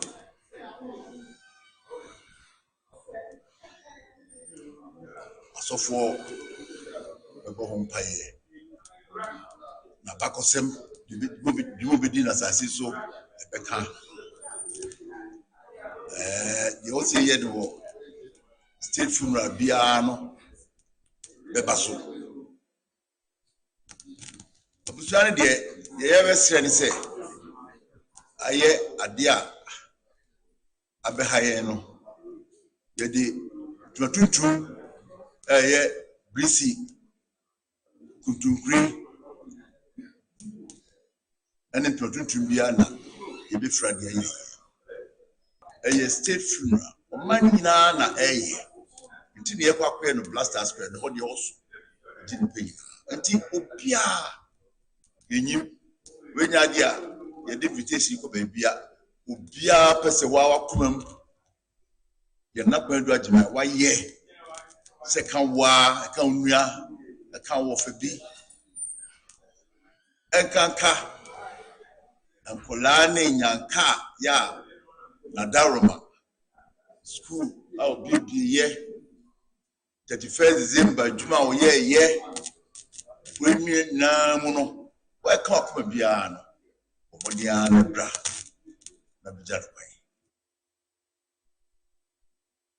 The former first lady Nana Kredu Ajima Rollins ana womode na ye ho nhyehyɛ on the 28th of November ya ekos of Black Star Square e was so yenyina yenkonko jam the former first lady obaba ye ne de obaba boa oni ne kunu e wo man Ghana ne bobia mu ene sede wo man ya hyehya ba bedru wo so wo ma yire ho yie pa na de omo wo bia no wo mo de ababa som o man Ghana yehwe wemra na afei Abdullahi Sakra National Communication Team member de ma NDC amanyokuo no wababa tenase na nsem ahoro a etwagu no nyina no yentimi eni nkoma His Excellency the President John Dramani Mahama waka wose ono de nyankopon ya adom na semra hyebedwafo wo mo bomodin passe LGBTQ+ bill na ebedu ni nchenkwa de wo de nsabe hyase biso ono no ogidi se aware de oba ne bema ana ewo so mo ware saa asem no won sesa na no nsesa na no da enti senya ba semra hyebedwafo de aba Your Excellency bill ni nie fansasha se na emeye mra on Ghana mu a on the wire ready obeye yehwe time His Excellency ka asem mra na fe yento adwumade no so. Family Values Bill.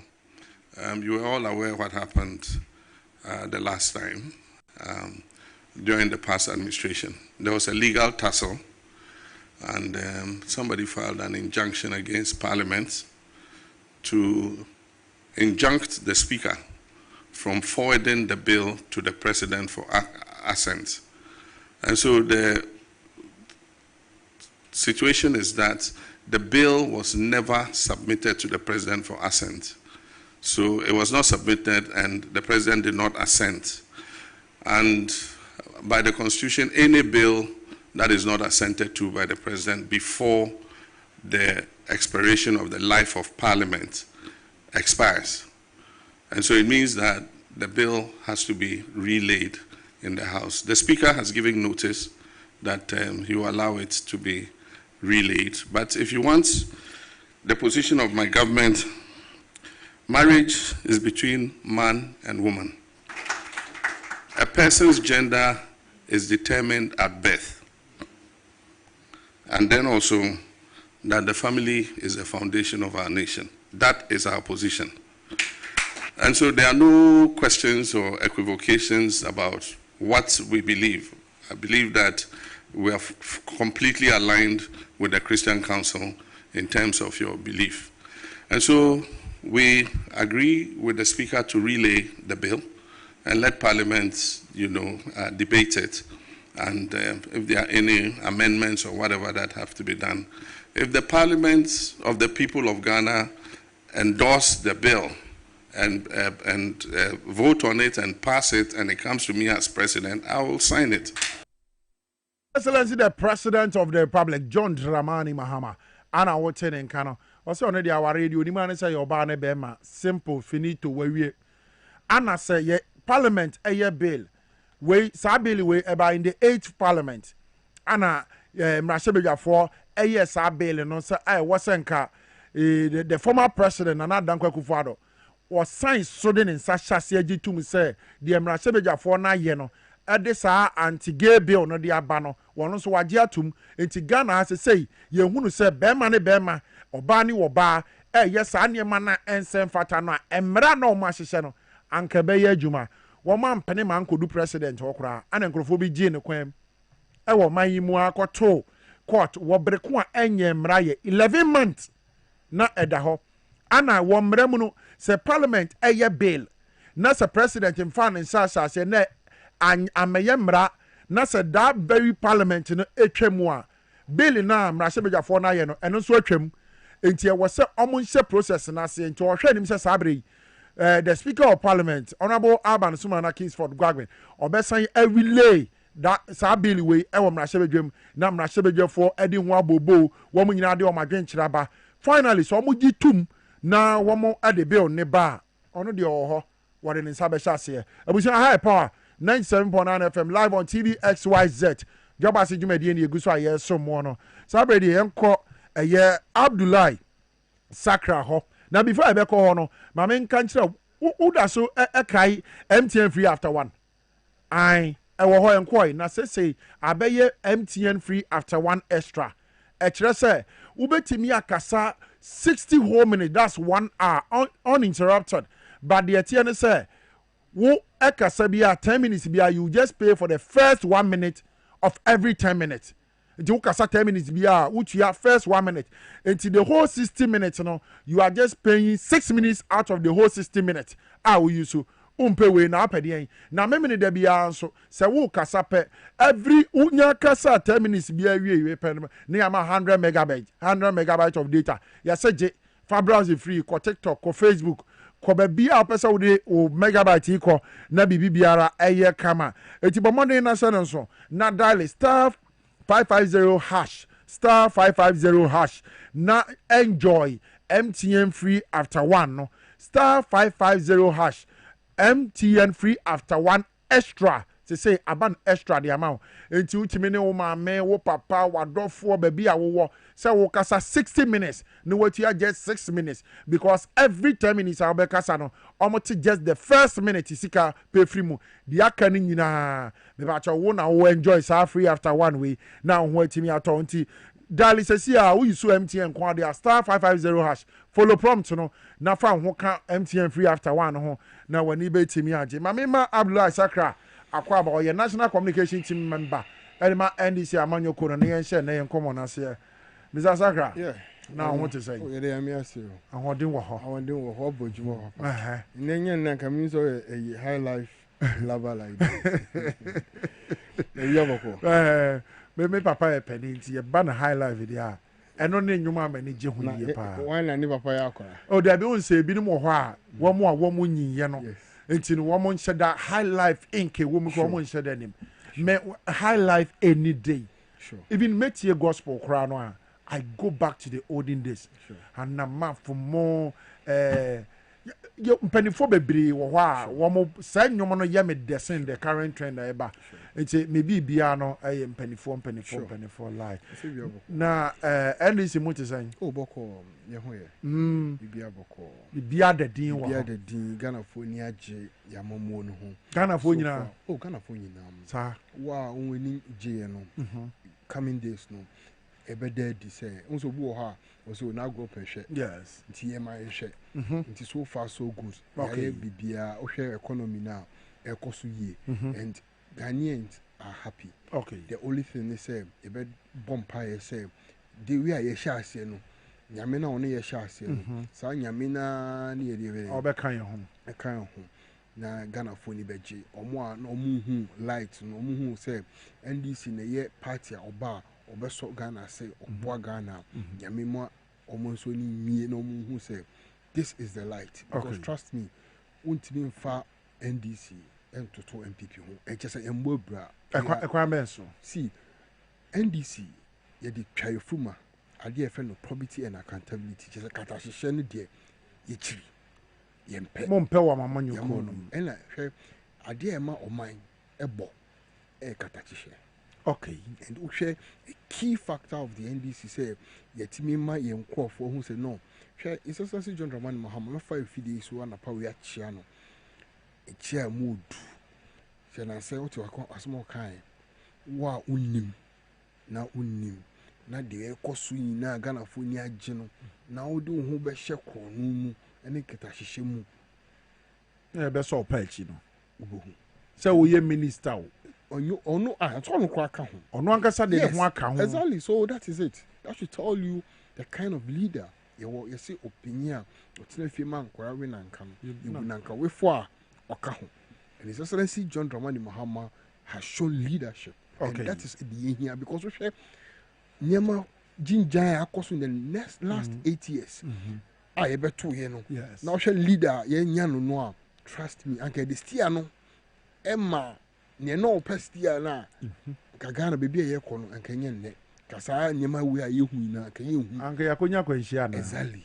Until the right person is at their face. Na ebe bompa eso say coming forward no. Obenya obi a obetimi di na cheaper ejano. Okay. Na obi bia obenya adwuma pa no ebetimi de echina eden eja because echina enyi ho mo bia enyi obi a birth right. Okay. Adwuma den a obebo in the next 4 years. Yes. And everybody bo hu say you trust no. Sir eja His Excellency John Dramani Mahama so no the fourth no. Sure. Wadwuma a wo ye wa ban mu ene be kire say si ye de sa eja ne be hye won sa. Exactly. Ubetimi atu sa America na mampani John Dramani Mahama betu no. Exactly. Okay. Enye say bia birth right. Ma be mu ache. Debi. Yeah, me ma be mu de da me wo hwa achepa na won so grassroots asene a na won hwe omo hia say ohwe omo adwuma pa ide ahye won sa onye no innovation no any special thing bia we about sector no mu Gana fa ka say with the wujuma so enia. Okay. Why should we give it to you? We will not. See, the world has changed. Ghana has changed. The party has changed. We are now rewarding people who are hardworking, are bringing innovations, and making sure that the grassroots are making very huge sacrifices. Exactly, for the grassroots, especially the grassroots, because grassroots no omo president nso na me. Exactly. Nti omo nsem nyina me na meka. Exactly. Yes. Omo ni come for. So I understand where you are coming from. Nti that time we there obiambo adwuma. Okay. No ndi sese John Dramani Mahama chi. No obiantan. Nti NDC delegate mo money da form. Oh yes. Mo hwe ne all year adwuma. Exactly. Obon ho modern wa ban mo. Exactly. Obetimi aboa se ye de say to me ni man say wondi party nanim. Sure. Come 2028. Said His Excellency John Dramani Mahama aka no. Sure. Say won ko bi no. Na nkrofo bi nso so mo mpene ma His Excellency nso. Edu sa bridge. Oh yes, say wo say obia no ho. Ya fe ejuma pa. Okay. In the last 8 years, you hu the course of Ghana. You know Ghana ha. You hu when you hu be that economy now arises with a short possible time. And no catch yourself a leadership which is discipline. Financial discipline. Okay. We are very financial and yes, scalu go into ye didn't yafu. There be even share or the policy be by said if you can say honum no. Obi you should GST. Okay, so yes. Discipline for allowances in discipline. So what you saying? And previously under the previous administration, former President Kufuor Neba ho 6 months I could do sure. Na Ghana spending be 50 million Ghana cedis. Sure. And the code sir. His Excellency President Bo Shemo said there be Ghana yentimi use 50 million Ghana cedis. And fendi 6 months effect. Enti yebe no haya. Sure. Ye we na around 1 million Ghana cedis. Sure. Ti yetimi save almost 40 million Ghana cedis. And don't say yes. Nipa kona odi enim no. Yes. Onim situation wom. Okay. Sikani amafoti mu so ye sikani. So one day obetima park wo car. Afa trotro. Obi nti ase. Enye so onye sikani ana pepe o. Bibi nti very well. Nti se Ghana ye ojapade a. Ma woni ye anyone no mo a outu no. And they say yes, Ghana ye ojapade. Nti ubehwe so yi. Very well. Eno na ye bom pa say citizens no and so betia ase but citizens no nti ase where wo mampin no udware wo plane wo live lavishly. Exactly. Now we catch and say ono de the koko no yentum de bia it doesn't work that way. Okay. Nti ese wo na odi kan ye den etu anmo pa na ye the omo de chi na ye den eduwechi. Very well. Nti Excellency John Dramani Mahama I show leadership and discipline. O can play mo asemi amama kai mame yemfa wontwem. Sure. Ya say Falcon number 900 number. Am I? Emedu say like repairs. They are doing maintenance. And omo we me service maintenance. But Ghana for be kase. Sure. Play na ko fitem. Sure. na asiare na achi the former president rejected yeah sure mpo de wan hwen sisi sure ɔse yenye sure His Excellency the former president President Kufuor and a purchase this Falcon 900 sure but President Mills mreso na ebedu o man Ghana now a ship plane no years edi na ho odin mu na se are na achi ayakoso so a Ghana fo bi ka say anka be ya anka His Excellency the president any NDC abayin come to new presidential jet sure yes safe anima president no any will be biara wo beka ho a president ko be obeka na ho wa dwen kire oh me the it is long overdue na ade ba ko a ye be kan say okay budget here already yeah yes there was an allocation for military airplane in the next 4 years and definitely a very presidential jet so as well but you see and kebesi baka say ton ene but it's essentially John Dramani Mahama say Debbie yesika sem no afena picking ho ba nti yebeto but it is will be in the next 4 years in the next from now to next 4 years definitely Ghana will get a new aircraft brand new not a used one brand new one that's all diesel but a year in the next 4 years okay in the money year idea there be because Sir John Dramani Mahama niema wasa ye aka ho and say in the last year which is the few years our bay on renting any commercial one beer for himself no so a private jet or them quite debi okay so far he has been moderate the atoto bontin na asefua the figures ba na ni nyina nye no kreda say wa rent private jet that's it yeah ntwa ya nkomodi ne so nti we dey yeah church Ghana for yeah person Ghana for NTS here say is also John Dramani Mahama sika ye de jano say onhwe so na onfam boa oman no obeyin na kwanso okay he is being disciplined and that is the key word discipline okay the 2026 budget dano na wotwe me ya the Dr. Kasiel Atofos and the Comra Shebidrum na woko presente no ebisa MPP fo ni bia amso hwinim yenya MPB kura time a na Dr. Kasiel Atofos dana woka say wayi abanye yi COVID-19 free one o say there be enya no kore na wono a business woman kan MP oye no na duty a wo kwa kotu asesi an COVID-19 waso then I work for 2026 budget no say na ho no 2026 budget my happiness in 2026 budget employment and jobs e won bebre you can count directly 800,000 jobs to be created in 2024 in 2026 800,000 jobs very feasible ones oh yes clearly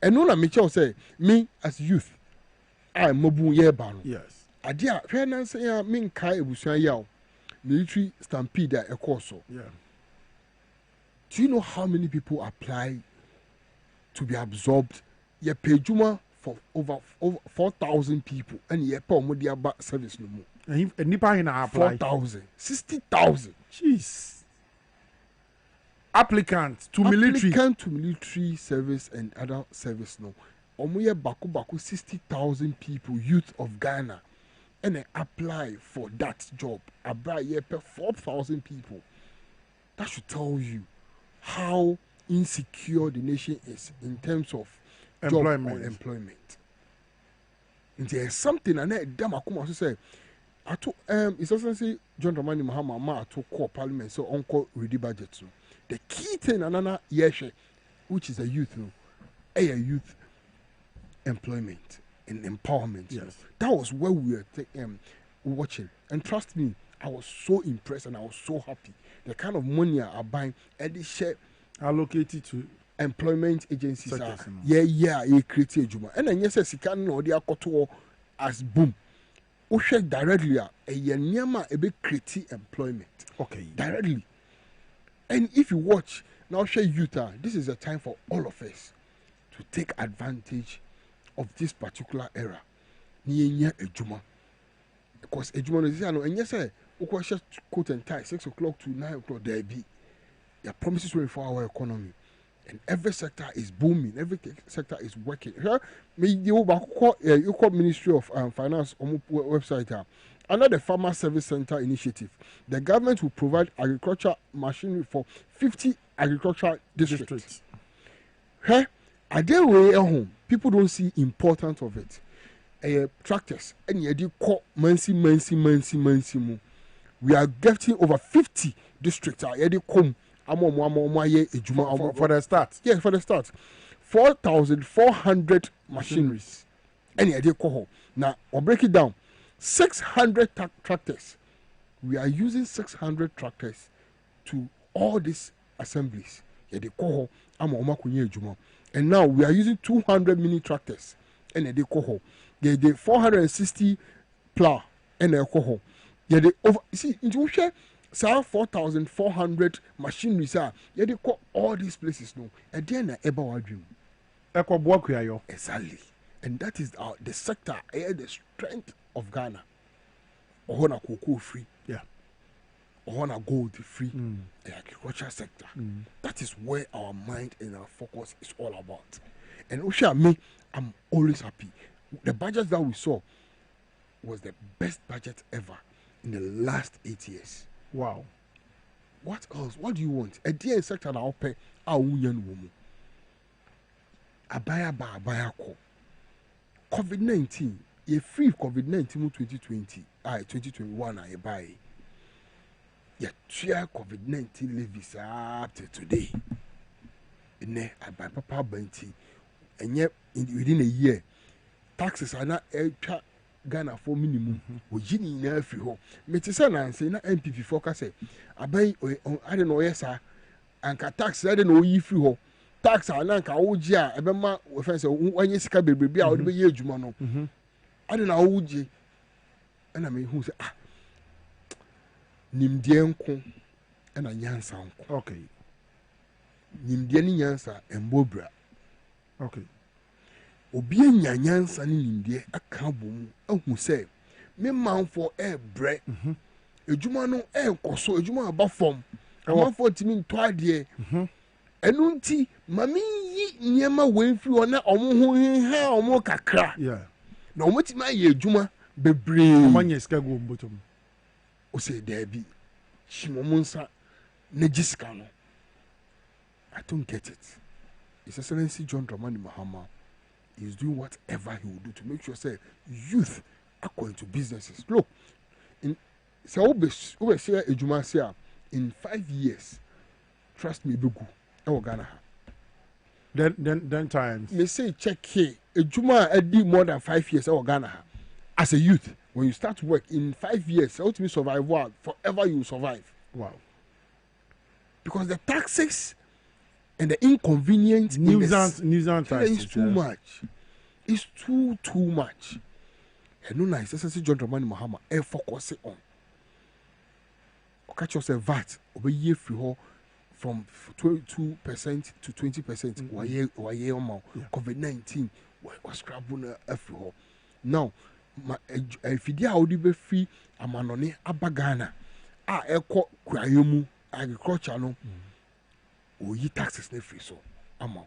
That should tell you baby His Excellency John Dramani Mahama His Excellency or percent Crawford condo a great sector who ye pa very omo edua bro omo edua mo omo edua bayire ene eniema bebre no as na ni gina ho ye pa wo man ye nuane a ye bedi ho His Excellency first I to force e kan budget no say President Mahama has directed all schools from basic to secondary to purchase rice, maize, chicken, and egg produce in Ghana only.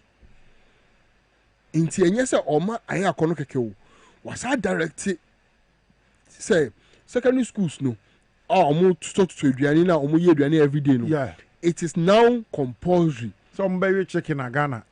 No Ghana until policy Abano. You get it. Omedi Kusia on Ghana. And more Adriana Ghana. And a bride Adriana Ghana and no na omunto. That should tell you something. The only thing you benya and they say benya botre near bomb pie. Say Yamin and so papa mu and my let's say and no in the next 4 years the foundation is stronger, the building becomes strong. Omanpenyi Nkrumah out when baby ko. Foundation is very strong. Until up to now Ghana ain't even call from no. And can say foundation of the mine and kwen nuwa. By now ye jija. Okay. The foundation was strong. Man boye phobi na ba here number 2 no. And almost had ye call back to 0. And then yami ada romanti. Ye papa rollers sa ba be peja ade no mu bioma ene odi ajayi na ye da so e koso no. Tie de Ghana for enije our budget no emo bibia na youth no. This is the time for us to make sure say ye benya ejuma aye. And these are not jobs just two sustainable jobs, because ejuma rural policy, national apprenticeship program policies now about 1 million coders now. You can say that 3 policies you may say we are babu awutie mi and then yes slow. Ko ne ko bisa ko mansi crash no ko assembly ho ne ko bisa say yes Mr. Ramo mate ade miensa bi ye fra ba ko ejuma rural program.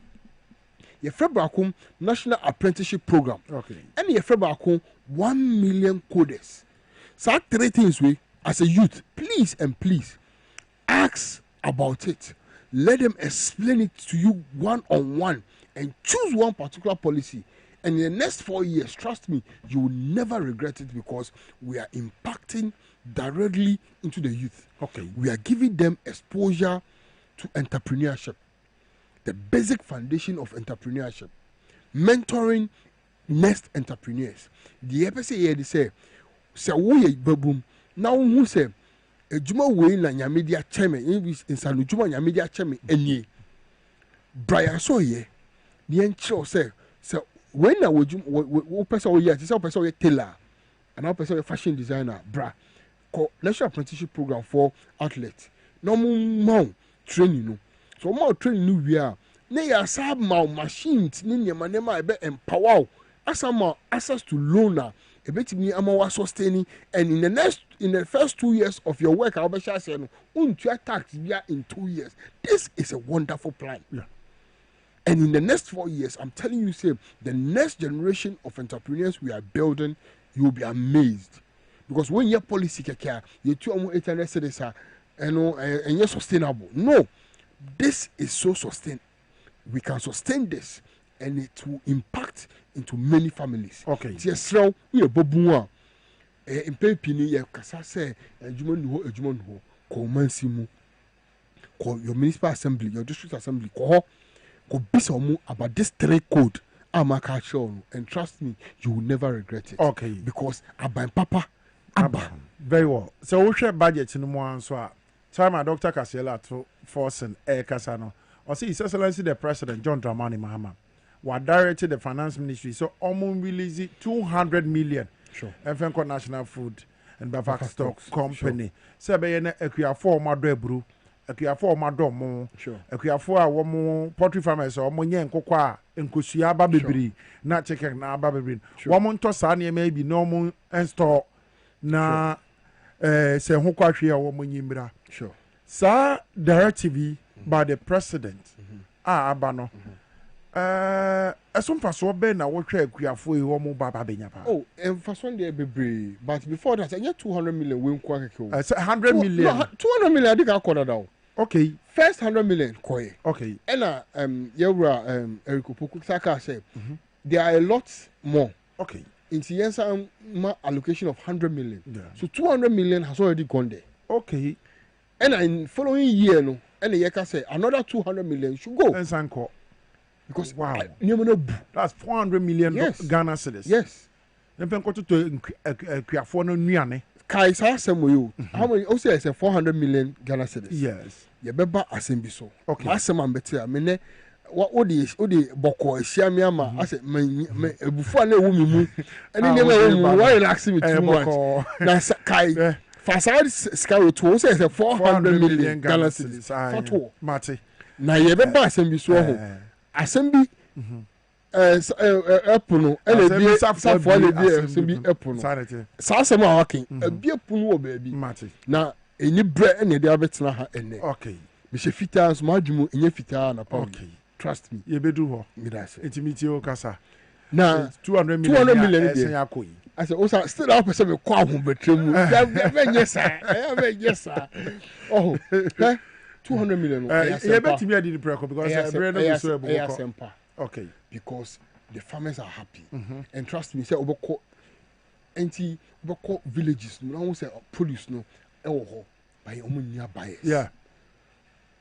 But yes, still, we do more importation. Yeah. And no, na come out branch be sikase on yes, Jumo ya, and then Attorney General in the 18. Tiny money na, yes, in pay for my buy. So more many call Sadiano.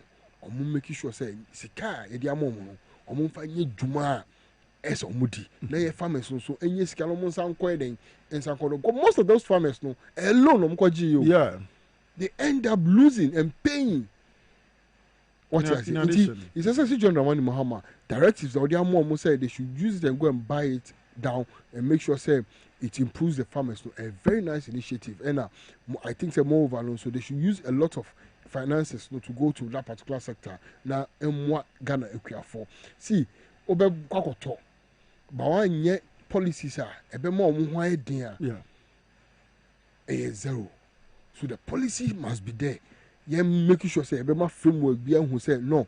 Your association are collective data. You number of grains so that if you will sign a deal with a different country and do export of it and get more revenue, and you say okay, you're 100% target. Out of the 100%, you top 50%. 50% now can we can export it. Yeah. And also, I think it's a bit boy. Okay. So it is a very wonderful initiative by Sir John Dramani Mahama. Very wonderful. And good because this year, Okobe is Asante Achem North, Asante Achem, Asante Achem. Tomato. Na Equiafo Ado tomato. Eguadakam, and ma, say money 500 Ghana cedis.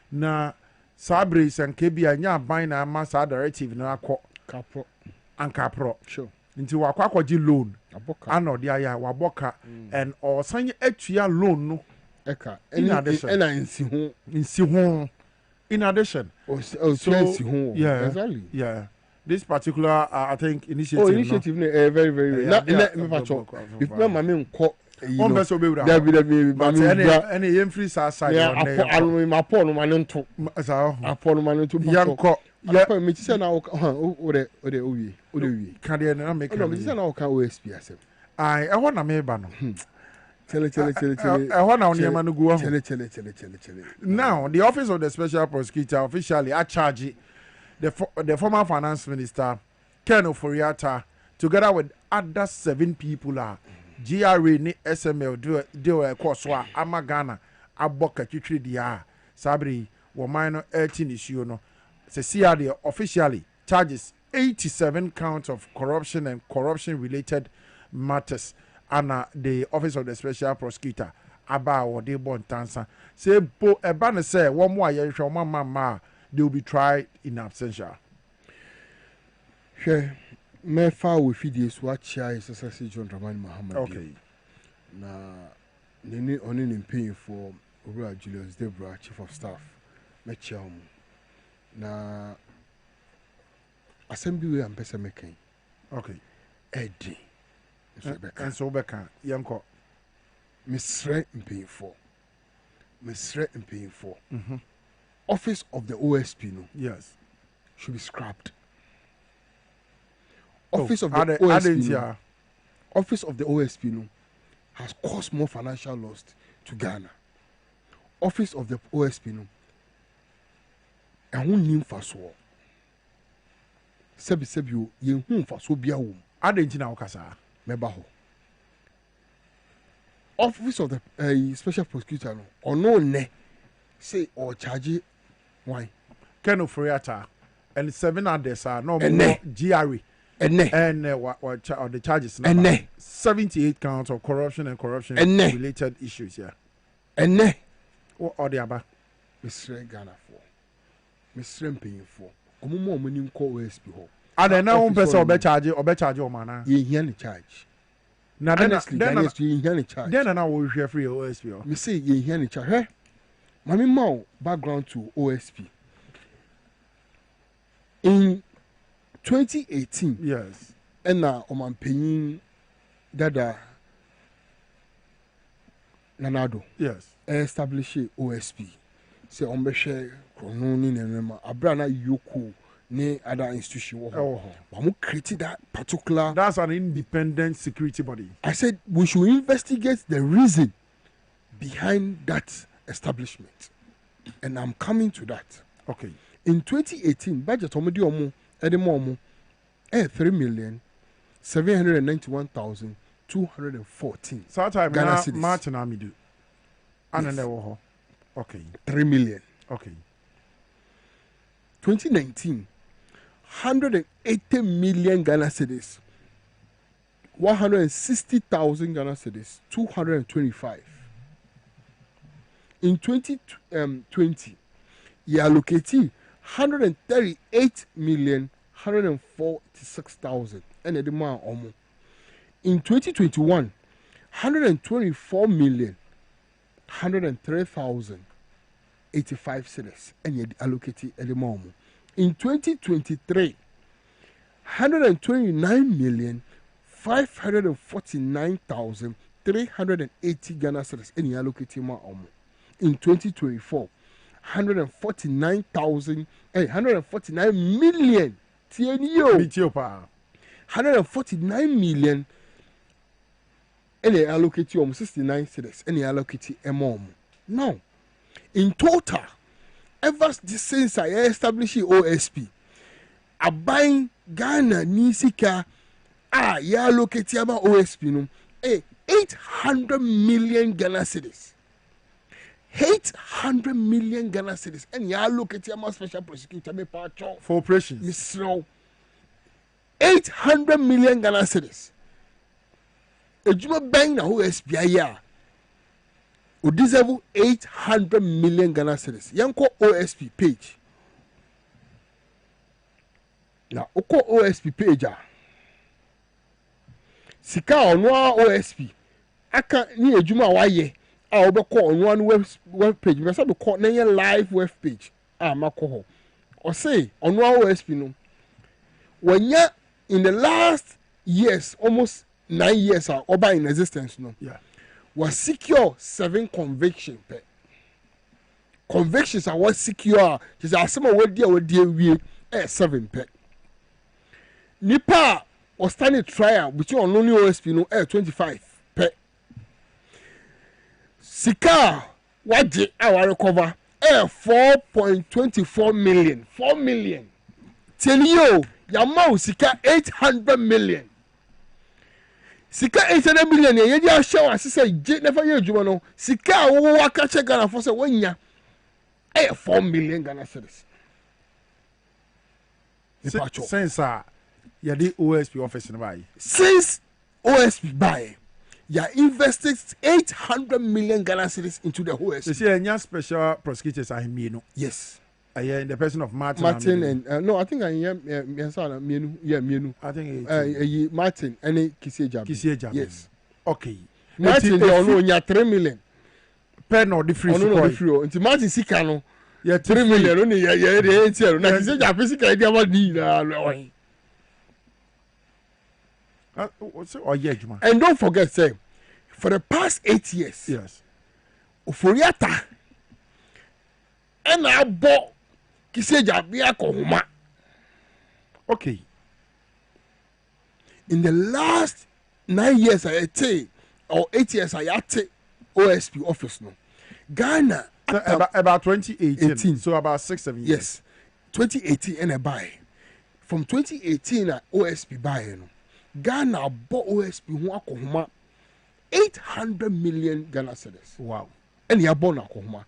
Now OSP you can look on the websites now.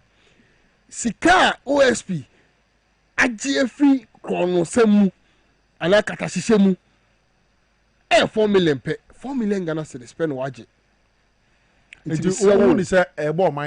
See, the OSP must be investigated. The OSP office must be investigated. The OSP office must be scrapped. It is causing financial loss to state. I will believe what people are saying. say a lot of people are saying say OSP office was created to loot the state fund.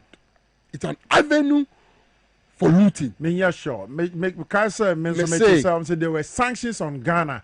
There were insecurity in sense. So there was a need to establish that independent security. There is nowhere you tell me that you have created an office which you have spent over 800 million Ghana cedis in that office, and that office has achieved just 4 million Ghana cedis. It's a criminal entity which must be investigated. As a Ghanaian citizen, I'm being honest with you, OSP office must be investigated because I don't understand why we will come 800 million to an institution and we'll get this resource. On the light of the matter, OSP has not done any good for Ghana. We have wasted our money and our resources in OSP. There is nothing coming out of OSP. Hence, it must be scrapped. Even charges here, what boy 78 count. We don't need those charges. We can offer it. It's near Bompire. It's near Patchose. It's a John Dramani Mahama. It's Reno. On share OSP says him. OSP Lankasano, we should investigate the OSP. The Ezekiah demand on the ODIA. The ODIA. And then there's when you catch you say, if it is scrapped, those things will not come because the OSP, they should investigate the workers there. Because a be na access our company, no, obi na acting our employer, they should investigate. Because as a diagro, we are playing. He says, John Dramani Mahama, and I trust in him, should investigate that particular agency. They need to be investigated. They have Obrempong. Meaning say, me na make us a baby. Me bisa a question. No. Sika way, any diama OSP. Yeah. Ya time gonna sika 800 million. Any diama no. Se fa ye juma. Fa ye juma. Che wo mo afefa wo man sika ne ade na jeje.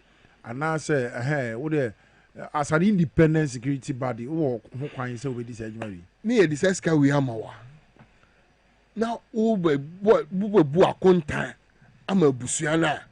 O ka che say wonu sika wo waje ina no 4 million Ghana cedis. And you want us to be happy. I report your company and Ghana. And why invest 800 million? Near bra account, they say 4 million yenya. Will you be happy? Debbie, this is what we are going through. Wow.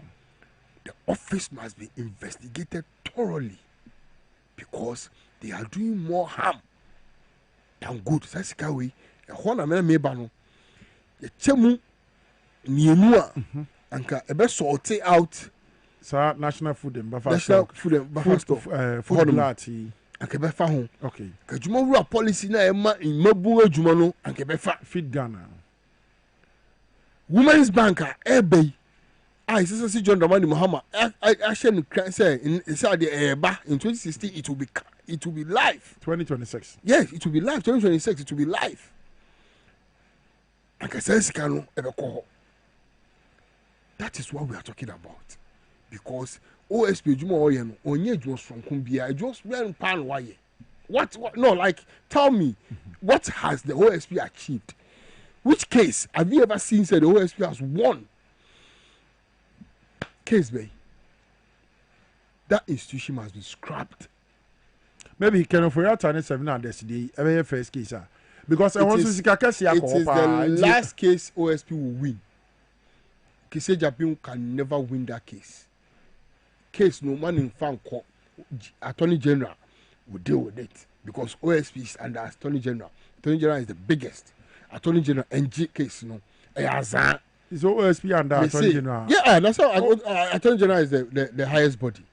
But independent body. Yeah, it's independent, but you are so they work together. Yeah, exactly. You work under someone. You are independent, but you work under people. That's fine. Attorney General is higher than what you are talking about. It's what I say. Okay.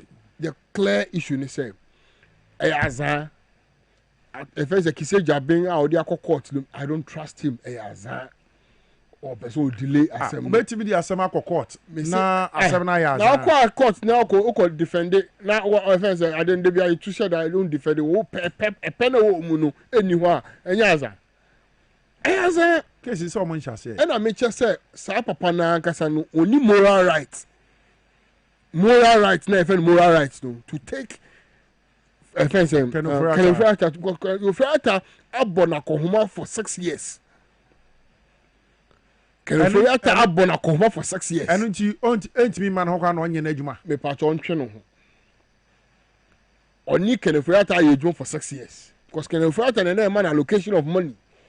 Okwa Kenofrata ko ji nisika which is the finance. Me so na minister of finance. It's definitely Kenofrata na man nisika. Exactly. Nti omumie no aye adwuma for 6 years. They must be investigated. Yen you train yadwa. Omumie ni na yan kamo. Nti na OSP gini sika o Ken Ofurata ono wontimi hwehwe Ken Ofurata sika. Yes, na tell me catch yourself sika me dey ma we me bo home alarm I be I dey na obo. Okay. Me no na aye adwuma 6 years. Ana me ni sika me dey ma ni account I dey bring me. Ti bibi wo ma o boy na kasa. I don't trust the two. The two are twisting. Yen yin to nchen. Na for be bra. Ni who say yes independent and past 6 years no ni na ye juma. You can't be clean. You can't defend it well. He is not capable to do that job. He says John Ramani yesremu. Paying for yesremu. Muma yen hwehwe kiseja bin sinsemu. Very well. And yet that and I didn't back court because only to me. What Ghana for SML SML by how many years ni? Your opposition yanka say SML SML bon. Yanka. Yaka. Show them report. Omo agent adwuma na report. Phone no ka agent phone no flow. Omo ji kana for ka ji adwuma ni na fi clean agents phone ho. Exercise deals I who here. And then as I now be support. Our system in your juma. System to be took 2 days. The current system only by 2 days activity call. What? Why are we doing this to Ghanaians? Why are we doing this to ourselves? Why are we so bent on corruption? I'm so happy Sir John Dramani Mahama has set a warning to all its appointees. Catch on say. Why unim na unim now the first scandal beba no why would they jail the Indian they work on jail jail Indian they work on jail. Wow. Yes, because we have harmed ourselves too much. When I say within a year we be okay. Sometimes I'm like when you take now once where he just imagine say yeah tam Ghana sika 800 million they are showing say ye juma e gidia show mu now what ba so wa be bu nkonta so manya 4 million tie mo yen some ma wa na sese. OSP must be investigated. Very well. His office must be investigated. OSP must be moved. Because you're showing some more, you have to be moved. Very well. Onye nipa nchobi, onye yansa nchobi. What's now for 6 years? One year we are near afina okwakoye. Abotre. No. It doesn't make sense. Yeah, the uncommon baby yet. Now, only say 2 days ago, now His Excellency the President John Dramani Mahama or swear in the new Chief Justice of the Republic of Ghana. Sure. Justice Paul Bafo Boni. Sure. Then I will candidates. Oh, me there. Oshe Papa na o in Munyamfo. Waye Juma under Rollins.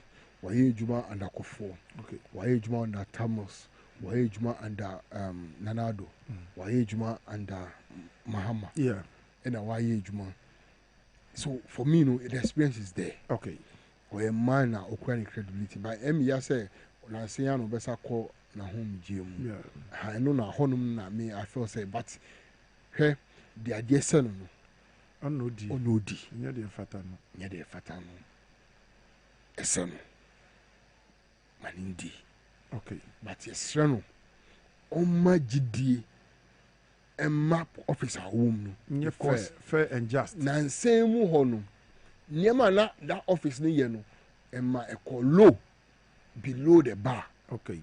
Na enko yi na manfo ewo eyi bi adwempo bi wɔ ho a na emfata okay na yɛsrɛ no sɛ ɔde aba no ɔma anim mbɛnyam ɛno ne yɛbɛsrɛ no amanfoɔ a ɔmo ntankyia ana how do you say ɛno ana mo ka no ntankyia sɛ yɛbɛdi asɛm akyia obi no it was going too much yɛsrɛ no on revival the sunset judiciary no na enimonyam emam na yɛbra bi mu sɛ ɔbrɛmpo a ɔmo ni da so sɛ one day yɛbɛ from esquire no ɔmo ni gye esquire no just ɔmo bɔ sɛ di na me ho so na da me wie no awurade mani bɛgye papa nti wo de sɛ yɛbɛkɔ no yɛnka Ghana for sɛ mesrɛ mbabu no the youth out there ɔmo nya time ɔmo nya gidi wɔ sɛ John Dramani Mahama because next year no sɛ John Dramani Mahama is creating 800,000 jobs. Now that 800,000 jobs, na no nko the me pese babu no uye ne say o man si mu no other opportunities are abound. Are there? Okay. They should walk into their municipal assembly and ask them of 3 programs. Just no, they should just be specific. 3 programs. And then they a Jumora program. 1. National apprenticeship program. 2. And then 1 million coders. 3. These 3 programs. See, and yet just a Juma Emma Sika 800 cities. A Juma Emma Dache forever because it is a skills empowered policy. Yeah. And that is what the youth we need now. Very well. Now, it's SSC John Dramani Mahama. I think, say, maybe from next month going, you know, yes, a Juma will not. Me say, find sector by sector of the budget 2026 now. I'm telling you for a fact, say, for the first time ever in the history of Ghana, we are going to get an expressway from Accra to Kumasi that will transport us in 2 hours. Okay. We say, hey, what be you? This is the remark of His Excellency John Dramani Mahama, or a nation builder. He is the only president after Kwame Nkrumah who has built Ghana, and he will forever be remembered with all these good jobs. Omo amudi chino, esromo, omo nimo wa, omo sheda ora ewo. Me da say. I was Abdullahi Sakra, National Communication Team member, Edema NDC Amanju Kono. Wano no beka ye ho bra on mine etena se ne Dwabo Ase dwumadi is live on power 97.9 FM and afa TV XYZ. Ana ode se nsem we nyina ebo moden besom ye. Ya ha na brebe makwan. Na na no pan so Dwabo Ase dwumadi e di nyina ba na wie ye. Before I be call Haxa me sane Haxa capsules. Also dro tatahwe a se wonum bia ebebo modern na ekuru abeto ye ma wudidi ye wo ya wudidi wi ye wo ya na tete wa brabo no me pa chew atimi ayi e de free ho ti bo modern se won sabe timi aka hasa me sa ene ne capsules na intimi mbo a we say ye hwe we 1 week observation e de ma ye Margaret Odro Newman dodo na friend ya magi from 1946 to 2005 and ya wona maame ya bebo ne bra na CEO Edema Bost ne maame Mr Afechi Awono CEO Dema Bost wono ne maame ene Margaret Odro Newman 1 week observation baso nyame yadoma on the 21st of November 2025 ewo 5 na Aku Kujo close behind Allied Filling Station I know what Sacramento Road down soma na afei yenyina yetimi akwako jam awun afechi awun no si Dema Bost na ne maame 1 week na eba so no watimi ayen kama eti abusha yede dwumade no nyina si ha ella se odi bibia se ne me ella de no ma menhwe o say happy birthday wa ho hello din birthday Peggy or your custom officer Peggy, we are custom officer. Ella say me wish you a very happy birthday. Nyankopon wish you no nka ho na onye okese Peggy. We are custom officer. I be say the jumadi ni nyina ba na wie ye e wo fidua mu. Mr. Emmanuel Owusu assisted by Ella Opoku enemy producers. A wo mo hye jumadi nyina ma me. Konyo Vigo so ta kire yi pa ana fe wo mo design jumadi enne na me de ba wa kwam ebe so Francis Prince Willie woman nyina ani edi ejina cameras na chi ani twitwai na me de some Desmond so wa ema technical support e wa ha MCR Mr. Rav Jampo ana fe coach Peter Kranten one any XYZ team no coach the captain's band abom inside on the 5th of December Labadi Park Magdan Park e Labadi 10 a.m. na me ginem goals no sa me boani me anka say na me di dwumadi enwu chiame me di the N.K Obrempong the grassroots president yankopon yard mo chene be sen atena se ne ya ba be somo makrama